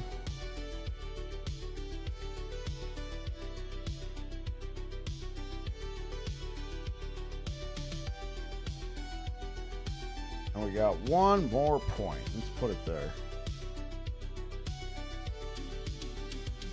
I mean, the instant cast is cool, but I don't think we're going to be using it that much.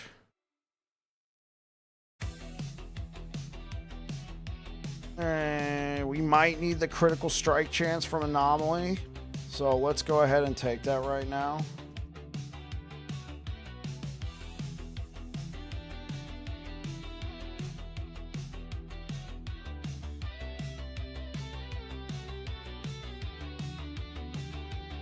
I like that.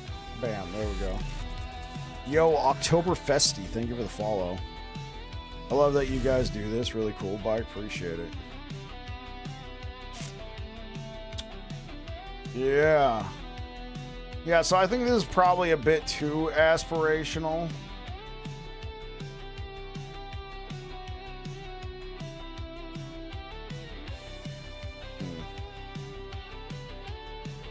Why is this one not counting? Okay. Oh, right here. No. Okay.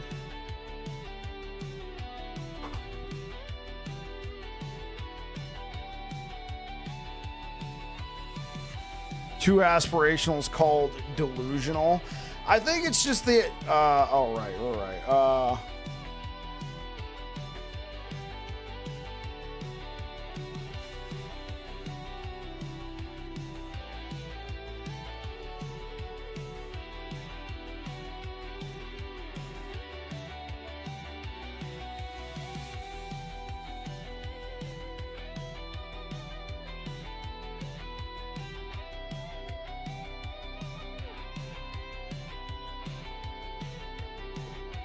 Increase echo damage when a skill echoes. This area of void cleave, we don't need that. Honestly, I'll just take the area. Chance to inflict time on. That's cool. That's good to know. I know that they're still updating the site. Yeah, like we could take health on here now or increase void damage. I think for lack of a better pick, we'll just take chance to shred. There we go. That got fixed. Cool. I reached out to Aaron. Let's see about the chat thing. Well, and here's the thing. There's been people who've been doing the chat thing on screen for years.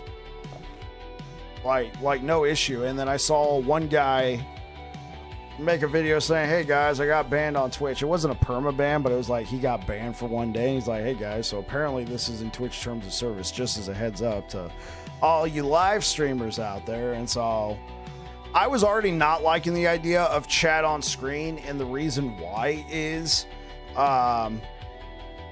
Twitch chat on Twitch is totally fine, right?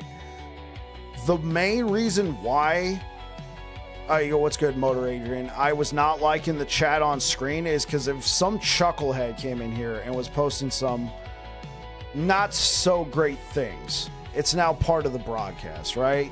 There's people on, they leave comments on my streams. They're like, hey, it's been cool. I watched your stream. It's now there, right? Even if I delete it from the Twitch chat in a second, it's now on screen for however brief. It's part of the broadcast for forever. I kind of just, it rubs me the wrong way. I got, on YouTube, like a year or two ago, I got bot spammed. I got well, I don't know if it was bots or it was somebody who came in acting like he was going to be a friend, and all of a sudden my YouTube shot up. My YouTube viewership of like 3 shot up to like 70, and it was all sorts of, you know, they were spelling out words. You know, I didn't know how to activate slow mode on YouTube at the time. On Twitch, it's like /slow mode or something, but it's pretty easy on Twitch. But on YouTube, you have to like go into the back end settings and turn on slow mode. And so people were just, it was some pretty heinous stuff. And so what I ended up doing was I just ended the YouTube stream. Yeah. You know, pros or cons. Yeah, well, it's an upside. Yeah, you're not a fan of chat on screen. It's more screen clutter. Right. Yo, RB Stream 24, thanks for the follow. Pretty heinous stuff. Title of my sex tape. Hey, bro, I told you not to talk about that, man. Thought we had a deal, bro. Yeah, I'm not liking that. Let's just bite the bullet. And we'll just take melee critical strike chance. We'll just take melee critical strike chance. Yeah, now it's too much. It's too much. And what about this? Because the thing is, as we're ramping up our attack,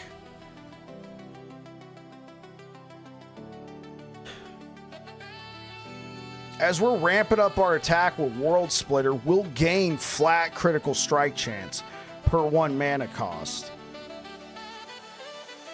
Can't wait to test Time Rot hammers. Yeah, we just went through the planner for a season 4 update. It's looking pretty juicy, man. It's looking pretty juicy, Motor. I'll get a planner out there. I'll try and record some videos tonight. You're enchanted and idle and Shade of Orbis spawned? Wait, that's supposed to be a safe area. Did you kill it?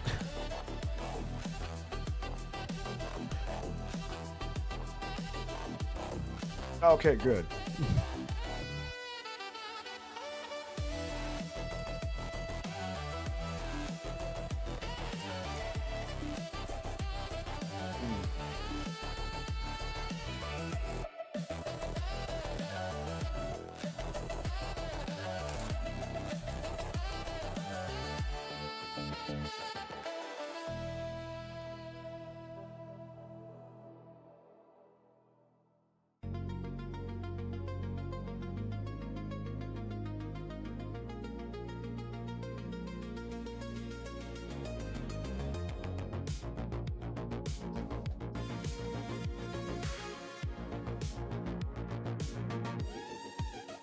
Sorry guys, a little bit of nausea just hit me. I don't know. All right, let's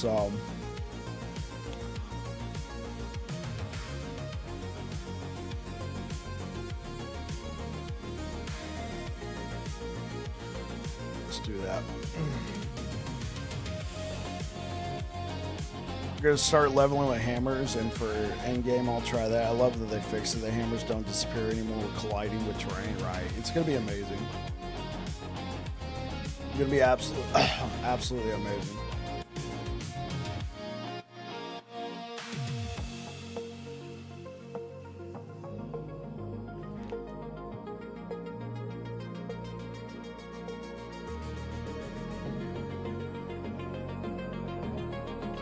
Yeah, let's shoot for 2 on these. Yeah, let's go for that. I like this setup. This looks realistic.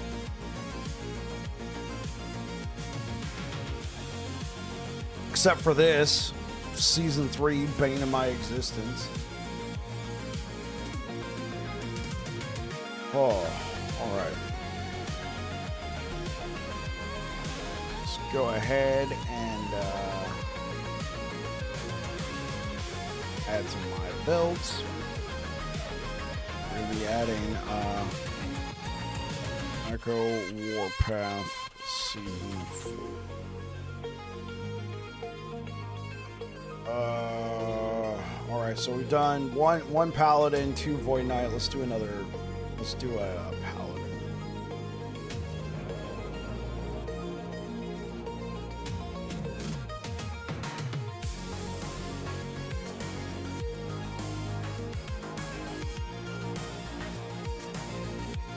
Mostly, you making Warpath for next season? We just did Shining Dark.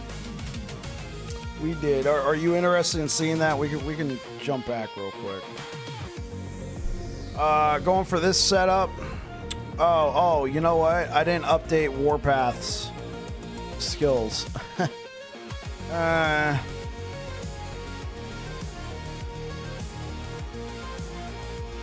No, we're not taking that.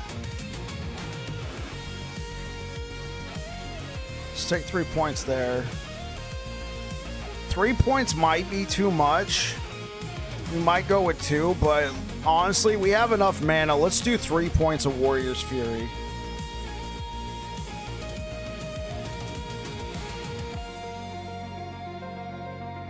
I mean, do we think it'd be worth it? Take the points out of here. Every 3 seconds? No, I don't think it's worth anymore.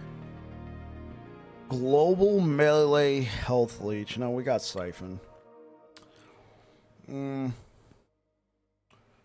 Could go for Way of the Executioner. Oh, let's just take area. Yeah, let's do 3 points. Yeah, let's do 3 points. Basically, now after 10 seconds, you spin for forever. No, you don't want to go past 10 seconds because you're not going to be gaining any more damage.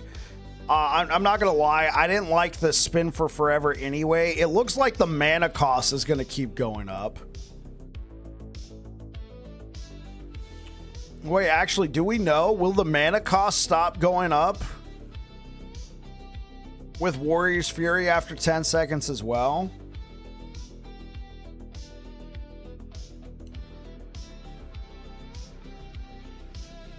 Mana caps 2. Okay, that's interesting. That's something I would have to try. I'm not interested in spinning for forever. Even in the build I did earlier this season, I didn't even use World Splitter. I used Apathy's Maw, and the damage was pretty substantial. And I think I put like 2 or 3 points into Warrior's Fury, and I would spin. Mostly updating old Bigby. Spin for forever with Apathies. Yeah, what do we get out of Apathies that would allow us to spin for forever?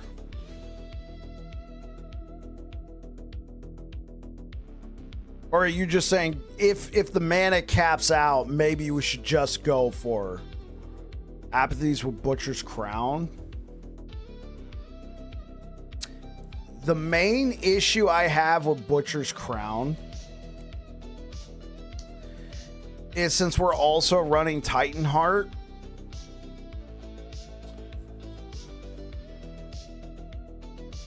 if we're not attacking, we're going to be losing a lot. We're going to be losing a lot of health. Gained on hit per 12% increased mana regen up to 4 times per 2 seconds.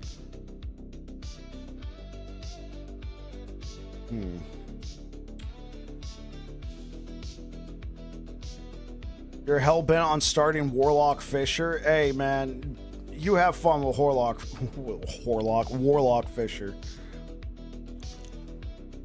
I did a Butcher's Crown with Rive, and honestly, the thing about it is I felt like I kept having to fight this. I kept having to fight this so much.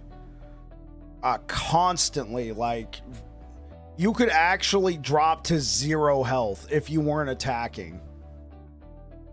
It's a rough combo. I think I would rather, and then on top of it, you're also losing out on affixes, because I wouldn't plan, if I was doing Butcher's Crown, I wouldn't plan for more than one. I wouldn't plan for more than 1 affix. I mean, what's 2? I mean, okay, so 2 LP is doable, but that's a little bit. Whereas Leonize, you get the crit reduction. You can have 4 affixes, 5 if you imprint, 6 if you corrupt. Not imprint, seal. I also just like Permanence of Primal Knowledge. Yeah, I mean, I guess if you're doing so much damage that everything's just dying, yeah, you got a point there, some weird sense. Like, if everything just melts. Permanence of Primal Knowledge got a buff in the sense that LP2 is going to be even more doable now. Yeah, you can't just download your 2 LPs. That's right. Yeah, we're not IGN. Does IGN even do builds? Yeah. LP2. Yeah. Permanence of Primal Knowledge. I used this when I was doing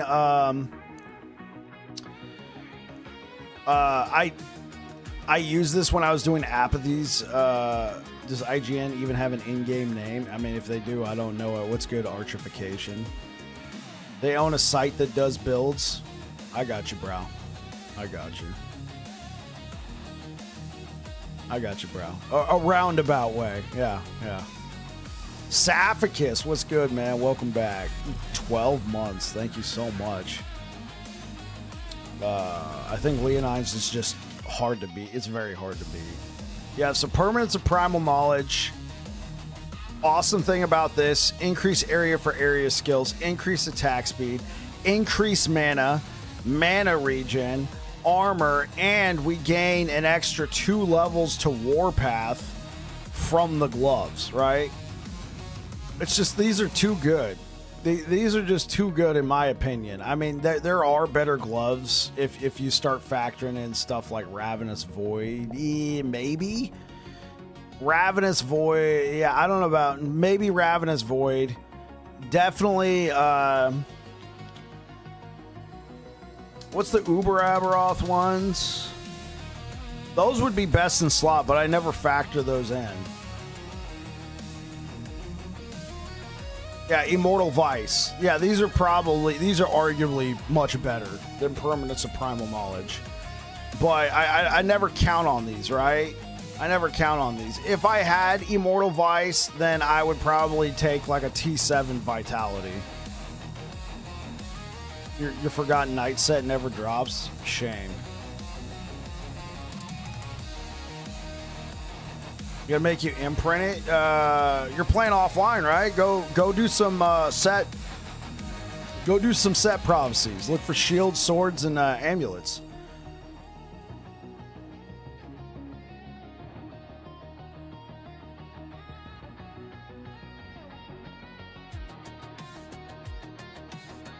Or imprint the bridge. Yeah, sure. Yeah, but in my opinion, I think Leonines is just too hard to beat. So either do Permanence of Primal Knowledge or Imprint Vitality. You could imprint Channel Cost. I just... I don't think you're going to get... I don't think you're going to get a whole lot of value out of Channel Cost. This isn't a Necromancer. What'd you think, Aaron? What'd you think? What's good, Aaron? Welcome back. Yeah, so this is the Warpath. I want to use those gloves for my Shatter Strike build. Okay, fine. Better be a Forge Guard. Yeah, this is a Forge Guard. For sure. Yeah. It's a Forge Guard. Don't pay attention to that. Get out of here before we nerf your item. I know, he finally got a buff to his item. What's good, Aaron? How you doing, man? Welcome back. How's the website doing? Finally, yeah.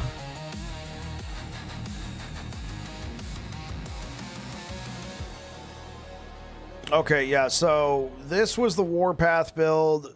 This was the Void. This was the Time Rod build. This is the Bleed Hammer build. I don't know how realistic these idols will be. Let's work on the Fisher Smite build. Aaron's just an LE tourist anyway. Bike needs a Sentinel item. No, I don't need any item. Insider trading? Oh yeah, that game was fun.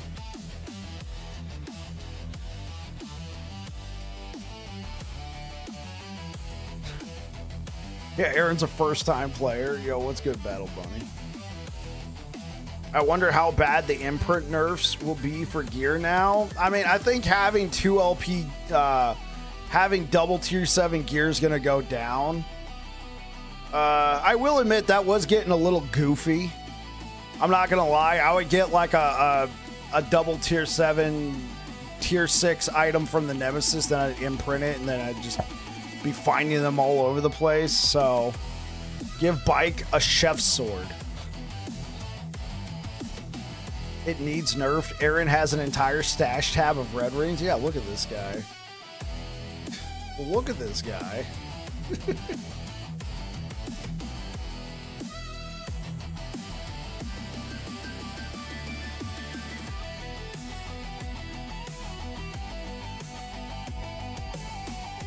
Oh, they changed the artwork of Omnividence.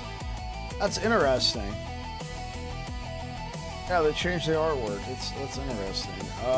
We want Spirit Xylem. I think that this staff right here might be a bit of a problem.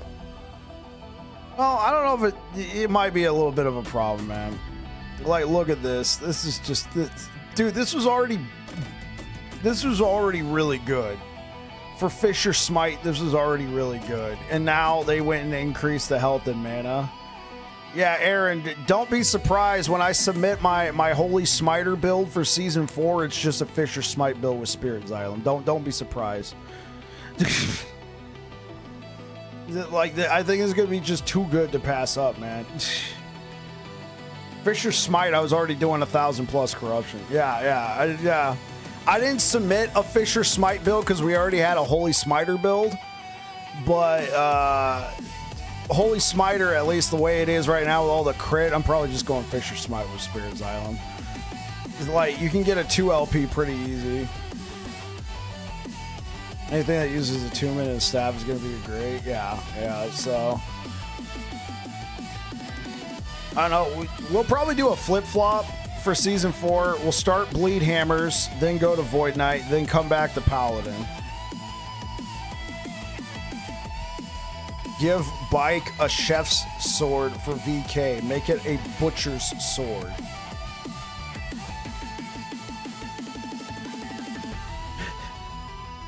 What are you gonna even call it? Bike's Cleaver? I mean, Butcher Bike? I mean,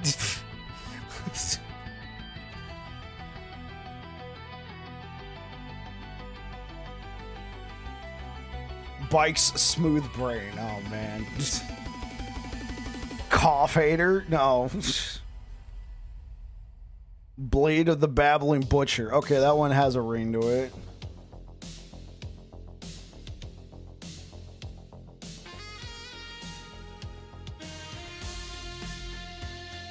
Sentinel chef hat helm. Babbling knife.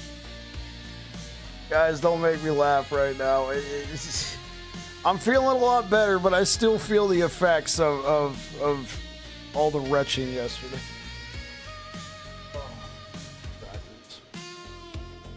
Now you can tell Aaron you will beat him at his own website tier list.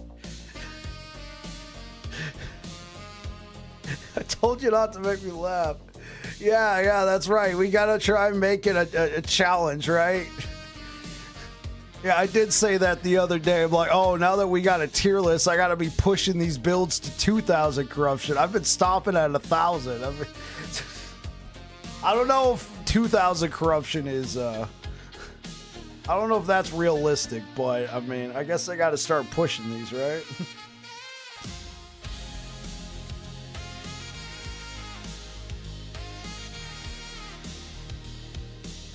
I'm telling you, that bleed hammer, the hammer change, that's easily giving bleed hammers another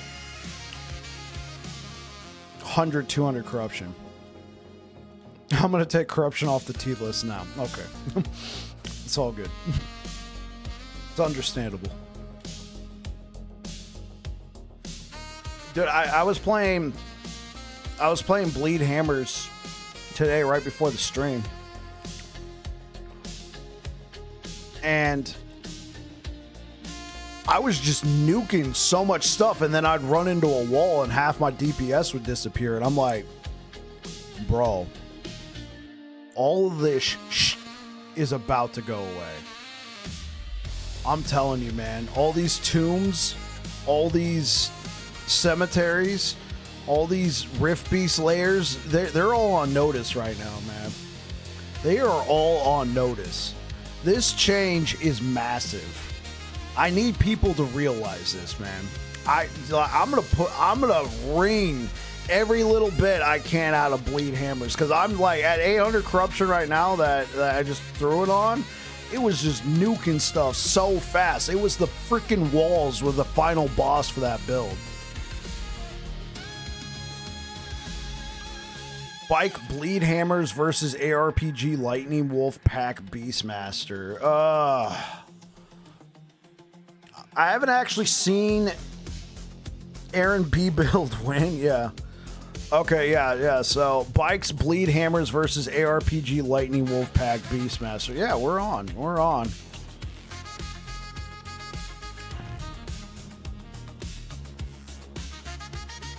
I'm trying to think. Because the Lightning Wolves push pretty freaking hard. Did Wolves get, Wolves didn't really even get much of a change other than they fixed the glitch, right? There isn't really much change to the build. And what were you doing with Lightning Wolves? Like 2,000 corruption? Yeah, I don't know if Bleed Hammers is going to be hitting 2,000 corruption, but I could definitely see myself hitting a good 12 hundo.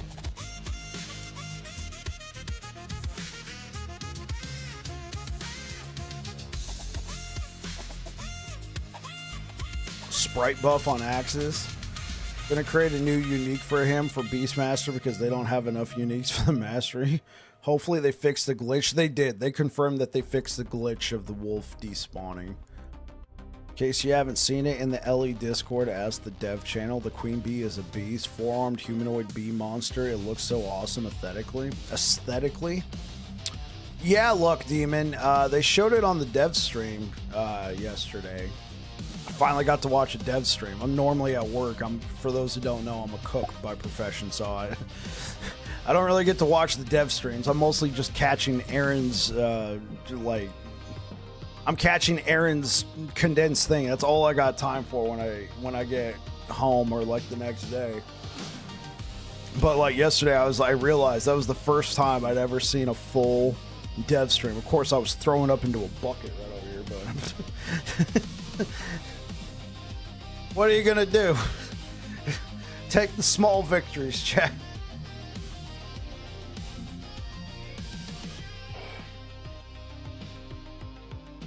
Oh, all right, you're right.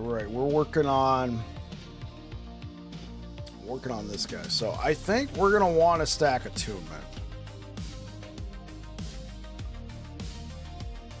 Hope you're feeling better. I am feeling better today.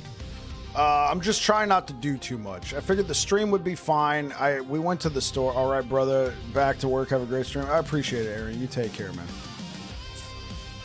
A cook in real life. No wonder you like cooking builds too. Hey-oh. Hope you get better. Oh, I'm already feeling better now. It was like one of those one-day bugs, you know? I'm still feeling kind of the after effects. So I'm taking it easy today. I normally, on the weekends, I normally drive for Uber, but after talking with my wife, I think I'm gonna stay home tonight. I normally like hit the streets after the stream, but I think I'm just gonna go lay in bed after we're done here. Watch a movie, get a lot of sleep, and then by tomorrow, I think it'll be fully gone. Okay, yeah. So let's take mana.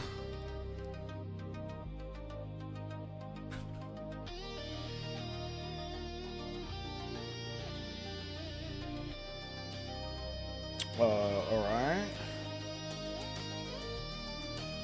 Yeah, I say let's just go for Champion Regalia. And we're gonna go for Attunement and mana.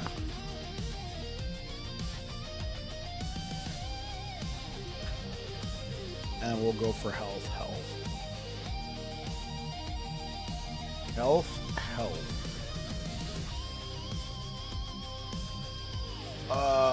For the belt, I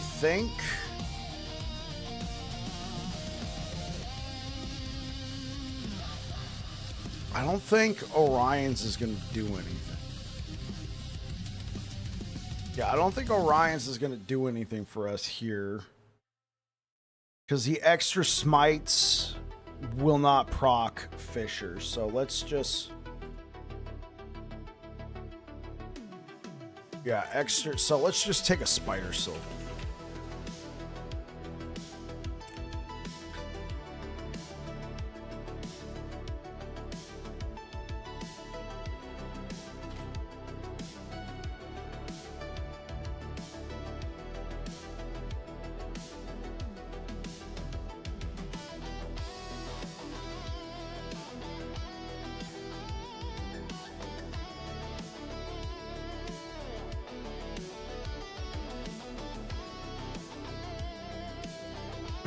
Why won't the extra smites proc? They will proc, but since we're going Fissure,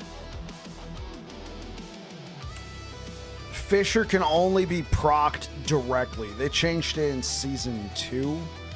It used to be procced indirectly. You could proc it with Smite, but since we're building around Fissure, we're only going to be proccing, and we want to be proccing Fissure, we have to be casting Smite directly. So the extra Smites, while they're cool for a little extra damage, since we're going to be a dot build trying to proc the Fissures, they don't add a lot. I'd rather take the extra affixes that we get with something like a Spider Silk.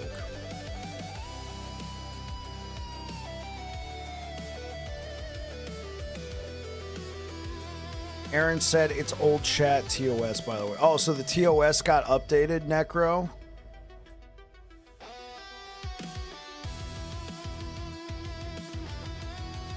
We're going to want Devotion. We're going to take Mana. I mean, I think a 2LP is not a little rare. Let's just stay with that. Right, Spirit Xylem. What are we going to want? I mean, are we going to want Caspi?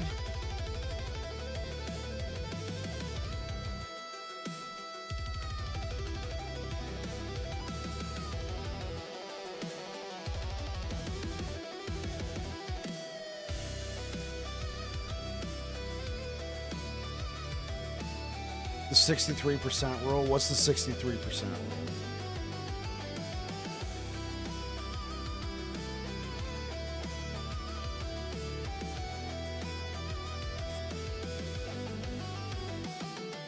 Wait, we're gonna be changing this to lightning. We don't want the.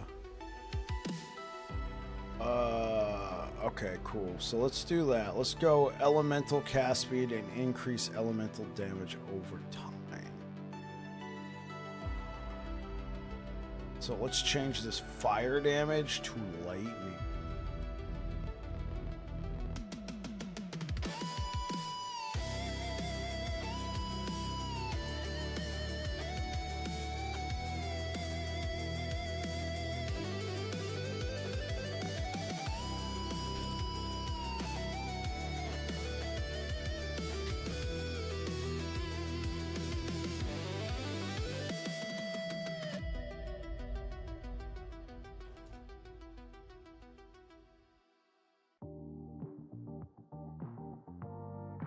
If it's 1 in 600, then at 600 tries, you have 63% chance. Okay. Understood.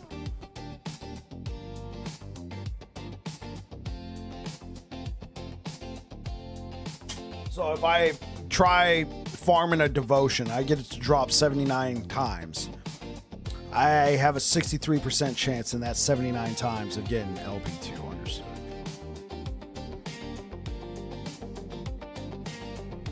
Yeah. 1 in X. Okay. That's good rules. So something like Spirit Xylem, I think that's pretty reasonable. I think it's pretty reasonable. 25 times, you have a 63% chance. Yeah, I think that would.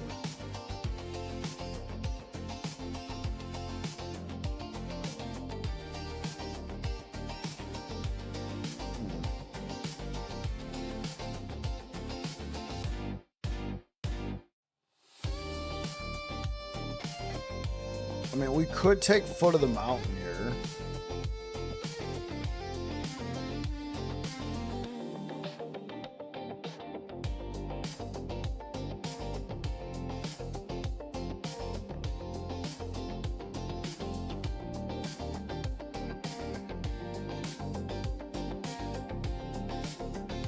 I mean, plus 12 all attributes, I think Foot of the Mountain could be pretty good.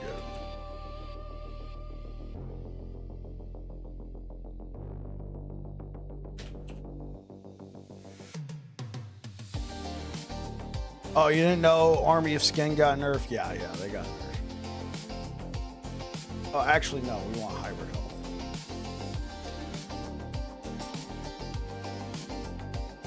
There we go. I mean, we could go for extra attunement. Actually, could we do attunement in place of cast speed? I think we'll take the I kind of want to take attunement. Yeah, we're going to take attunement over mana.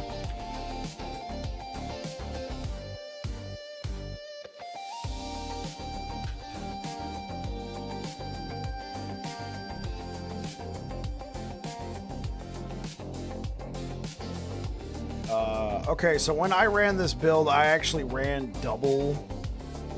This is a perfect build for double red rain. I'm going to put in double red rains. I know that might be a bit controversial. All right, I get it. Double red rains could be a bit controversial here, but I haven't put it on the site.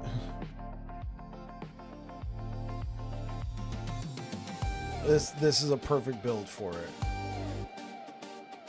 Though, to be fair, knowing me, these would have strength, not attunement, but oh man. No longer one of us.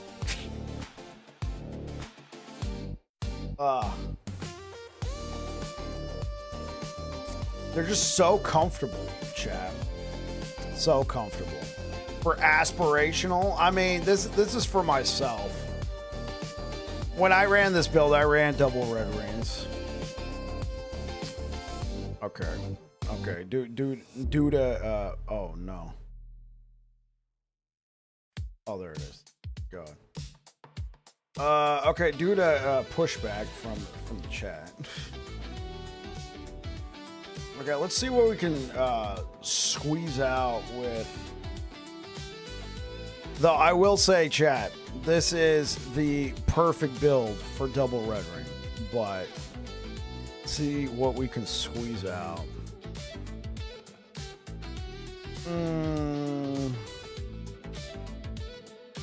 Okay, Orion Sunseal. Attunement.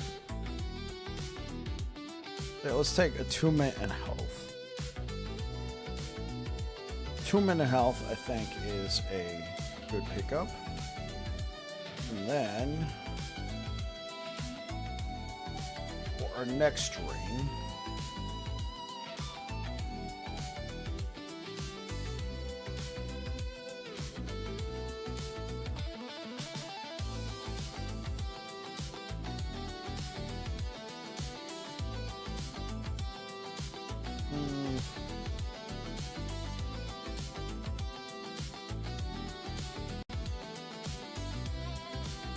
elemental damage over time.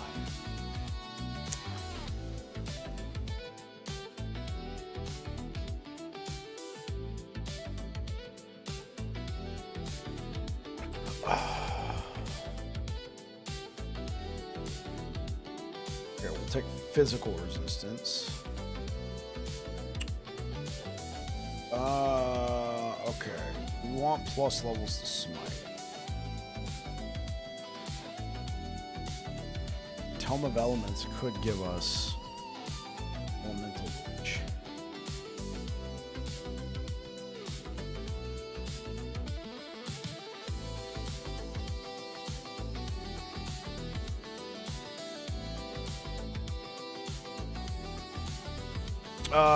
Carcinization.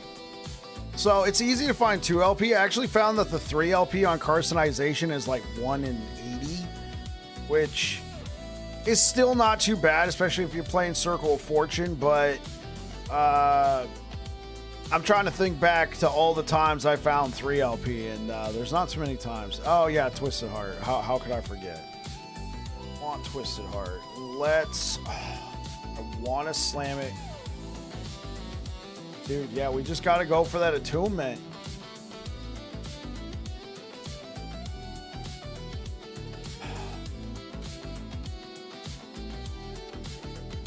Yeah, because if you have this with...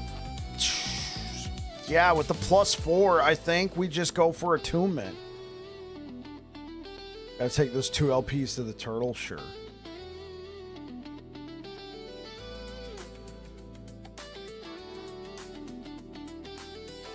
And then less damage taken from bosses and rare enemies while below half mana.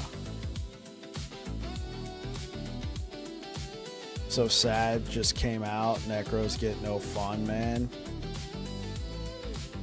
Thinking about it, I gotta give the devs credit. There is at least 1 build for each class. S tier, 1000 corruption. Yeah. If it beats Aaron's Beastmaster, I'm for it. Oh, you're talking about... How long is it going to take us to stop walking to the right after monos for the chest? It might take a little while, bro. Yeah, at least 2 weeks. Yeah, probably. Oh, if it beats Aaron's Beastmaster, I wouldn't be doing it with this build. 8 months till season 5. I don't think they've given us a confirmation.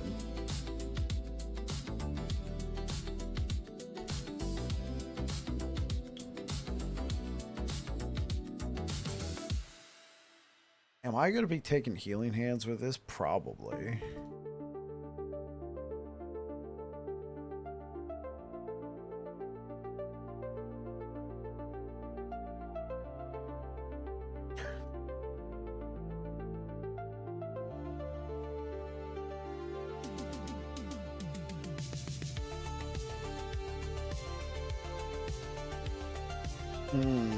No, I don't think Time and Faith would be a good idea. I'd be generating back too much mana.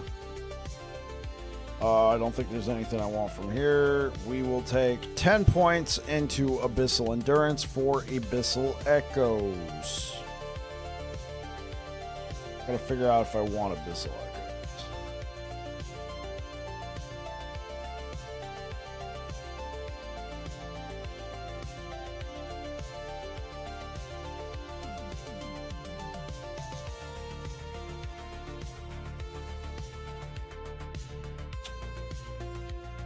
No, we don't want that.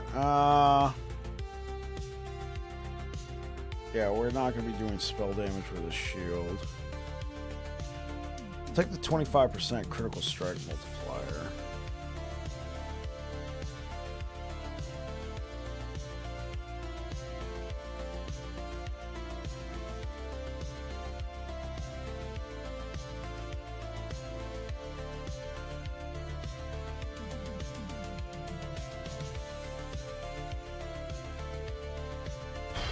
Okay, we could go for some electrify chance here.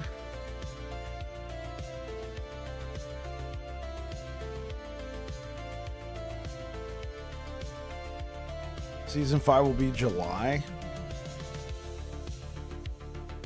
I think Season 5 will be in July.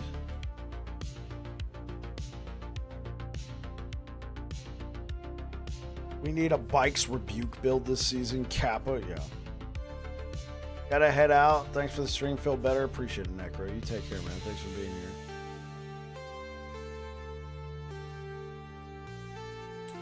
I don't know why, but I got a feeling that Season 5 will be August. I can't tell you why, but I got a feeling that it will be August.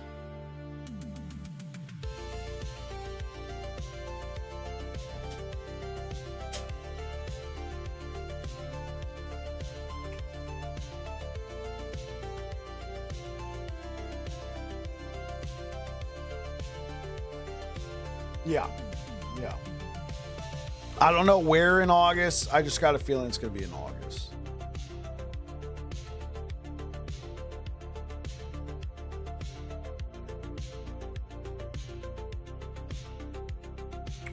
Okay, well, we could grab some more critical strike multiplier here. Grab the ignite chance to convert it into a no, we're not. Let's take something. Yeah, let's take 3 points there.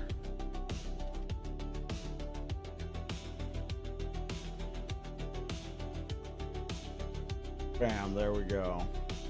Do we even really care about that? It just does not look very interesting.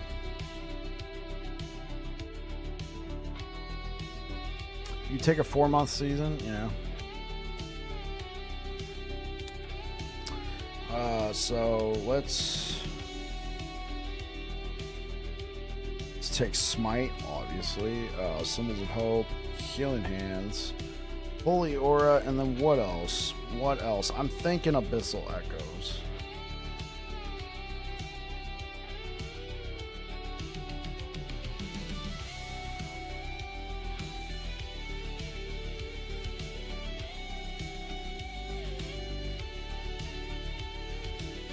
There we go. That's a good setup. I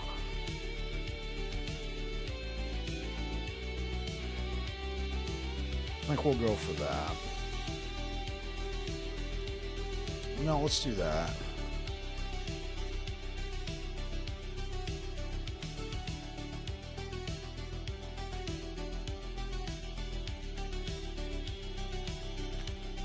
Oh, we don't need the extra bolts.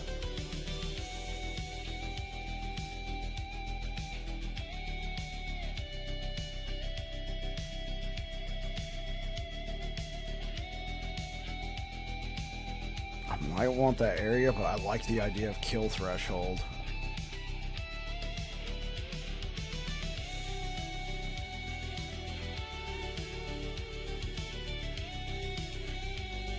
I mean, are we gonna really even care about this?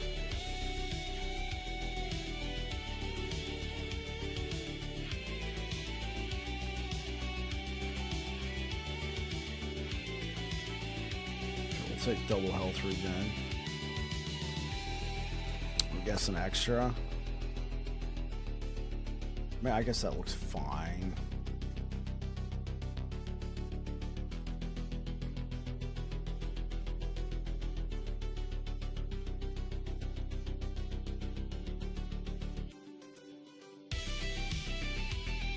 Wait, do we want to go? No, we don't want to turn into a melee attack. Let's take Hand of Aurelis. Yeah, that way it can hit us. Bam, there we go. Amazing.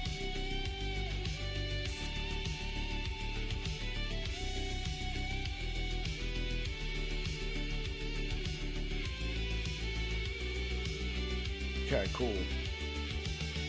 Figure out what kind of idols do we want to have in here, and what do we need for resistances? What about max? Okay, other than... Oh, well, we're covered on resistances. All we need is just touch a void.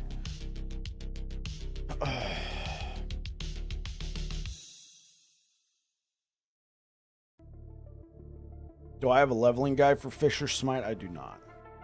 I've never done a Fisher Smite leveling.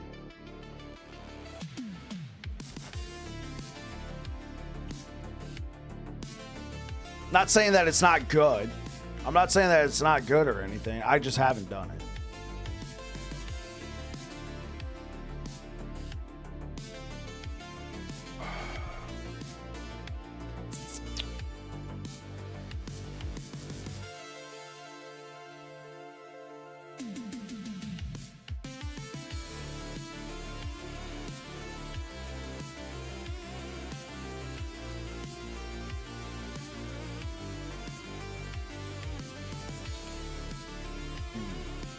This is juicy.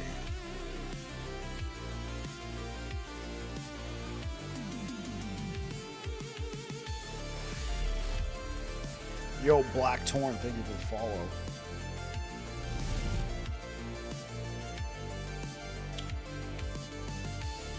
I think...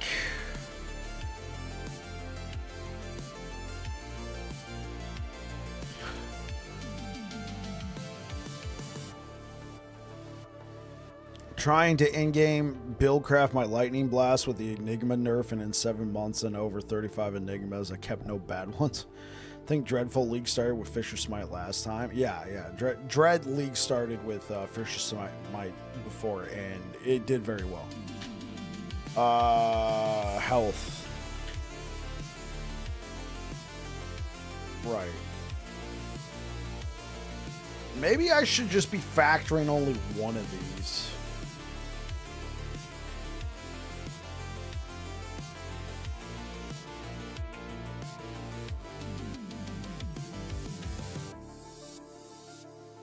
No, well, let's go for 2.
What do we want to take on? Armor? Critical strike multiplier? Probably.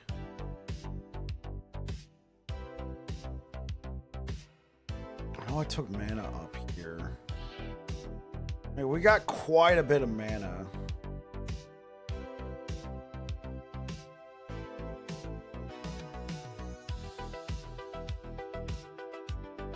Blessings. We're gonna need the spell damage leech this health, unfortunately. Love to take critical strike multiplier.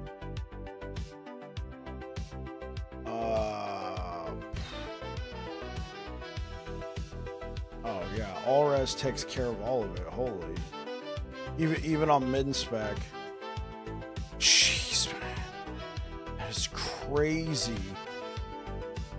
142 attunement. Hey, yo, what's good, Gorsh? 142 attunement. Now let's convert it. No, I'm kidding. Converting would be bad. Would not be a good idea.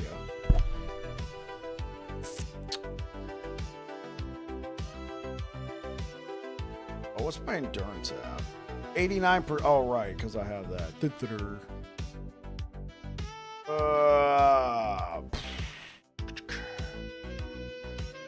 Gonna want mana. Okay. Holy smokes. Dude, we could quite possibly have over 2,000 mana. Dude, this staff is gonna be a problem, chat. It was already really good here in Season 3. This is gonna be a problem.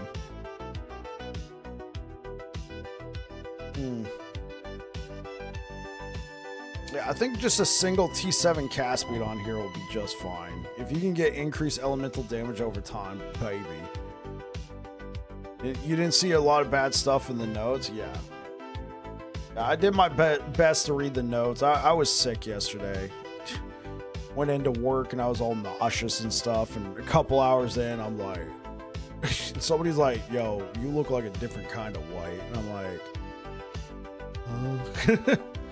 They're like, just get out of here. I'm like, oh. Bro, probably a good idea.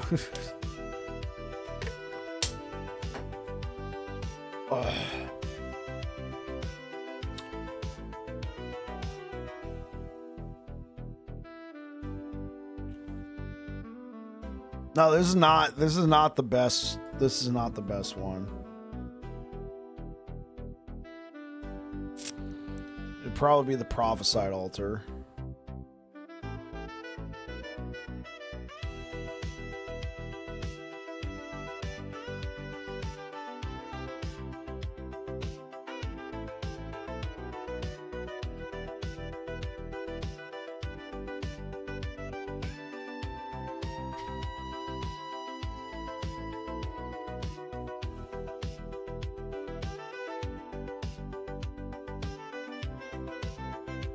Yeah, I'm gonna say take the critical strike. Take the critical strike. Yeah, we're gonna be able to fit 5 of these guys in here. Oh baby.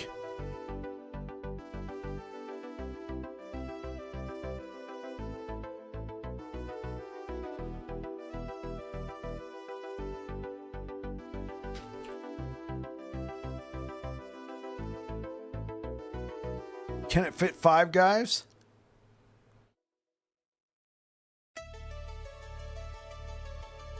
Dude, imagine if you got like a bunch of these and you actually got an altar that can support it. Oh, oops.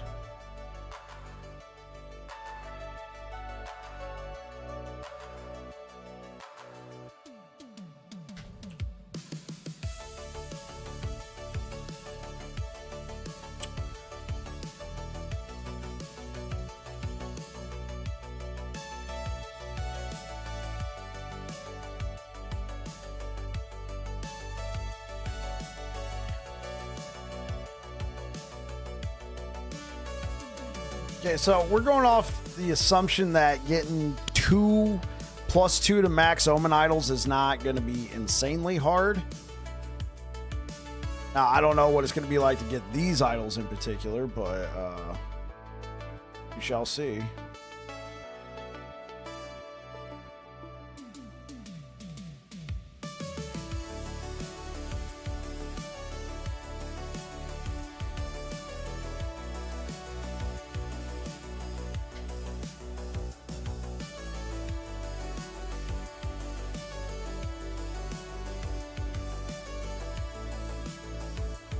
Okay, you know what? We could go for more health, or we go for more mana.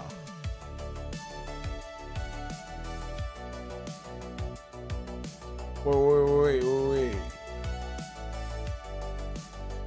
Oh, baby.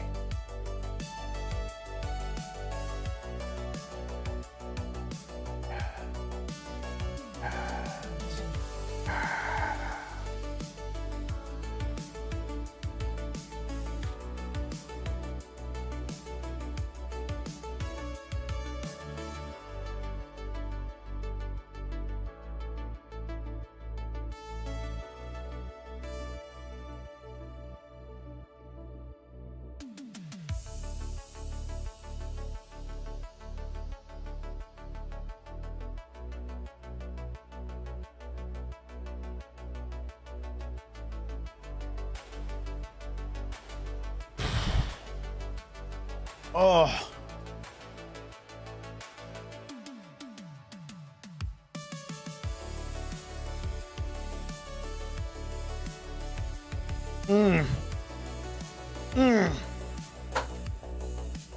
Oh.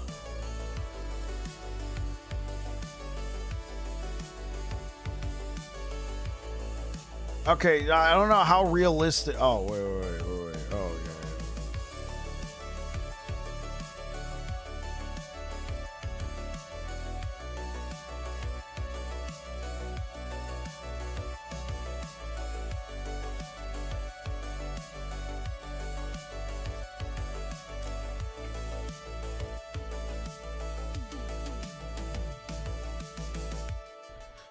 Okay, I don't know how realistic it is to get these particular idols, but I've gotten the smite and health idols before. Maybe not always max every time, but dude, even if you look at average health, we're closing in on 6,000 health. Minimum health, almost 5,000 health.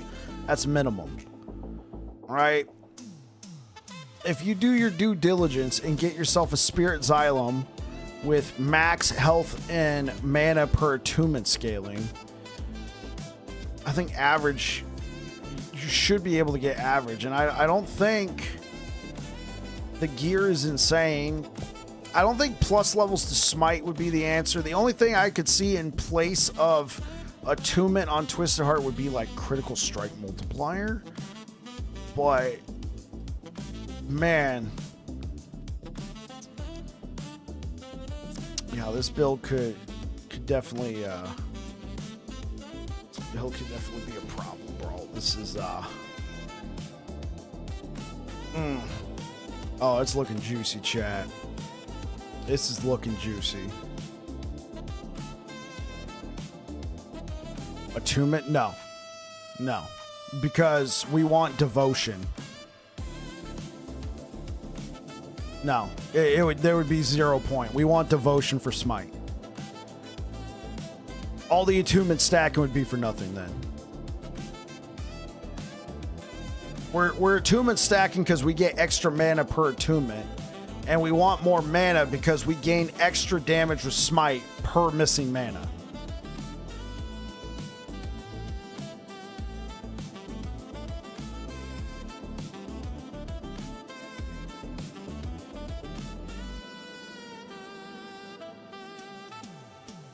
Thanks. Oh, yeah, no problem.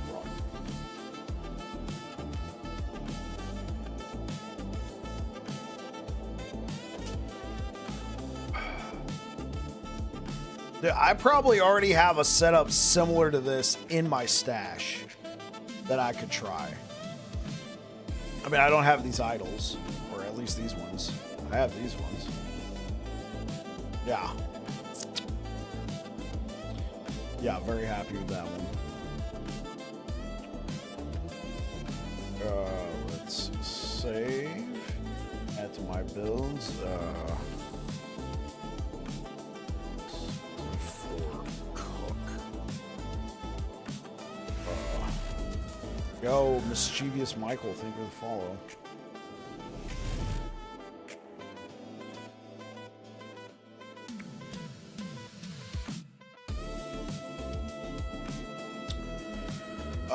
Okay, so we did bleed hammers. Not really much of a change here. I think it'll be pretty good. I don't know how realistic these are. So might not be very realistic at all, but is Forge Guard good yet? I mean, Blue Beyond, he's not here in chat right now. He took down Uber Aberoth with a Forge Guard build, so I mean it has its moments. Oh, sorry. So we did bleed hammers, time ride hammers. I think this build's gonna be a problem, chat. Warpath. I think Warpath's gonna still be pretty good. And then Fisher Smite. I think Fisher Smite and this build are going to be disgusting. Bleed Hammers, I think, has a shot at being very good. It's probably still going to be considered A tier, but this is a great season starter. You never even attempted Uber? Believe me, you're good, bro. It's I'm not a fan of the fight. Yeah, I guess I'm casual too. I guess I am casual too. All right, guys, I'm gonna get out of here.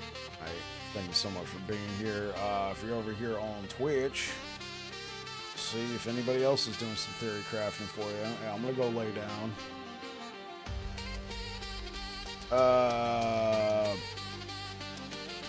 You know, QB1's on right now, so let's go ahead and send them your way. Thank you so much for being here, guys. Thank you for the likes over on Twitch. Yeah. Let's go ahead and raid QB1 Junkie if you're over here on Twitch. Did I say thank you for the likes over on Twitch? Thank you for the likes over on YouTube. Thank you so much for being here, guys. I will be back on Monday. We'll be doing more theory crafting. I only beat Uber with Bear in Season 3. I didn't even beat him in Season 3. I beat him with Judgment in Season 2. Was 2LP Orion's decent build option for the Smite build? Smite build, no. Antec, the reason why it's not good for that one, because Fisher cannot be procced by indirect smites. You can only be... I was using a Spider Silk. Season 4 hype. Yo, Grez, how's it going, bro? Hope you're feeling better and all good at launch. I'll be better by launch. I'll probably be better by tomorrow. I'm gonna get some sleep it off. Yeah. So you did better than me, Luck. I only beat him in Season 2 with Judgment. Looking forward to your build guides. Yeah, we're gonna be working on some. I'll try and get some out. Yeah. Appreciate it. No problem. Well, if you're over here on Twitch, say hi to QB1 Junkie. Anyway, you guys take care. Peace out. YouTube, thanks for rocking with me today, guys. Appreciate all the likes. Let me see what you guys are saying over there on YouTube. Anything? Yeah, you guys rock. Thank you so much for being here, guys. And I'll work on some of these videos, try and record some gameplay and get a couple of these videos out. And yeah, I really appreciate all the support. Anyway, you guys take care. Peace out.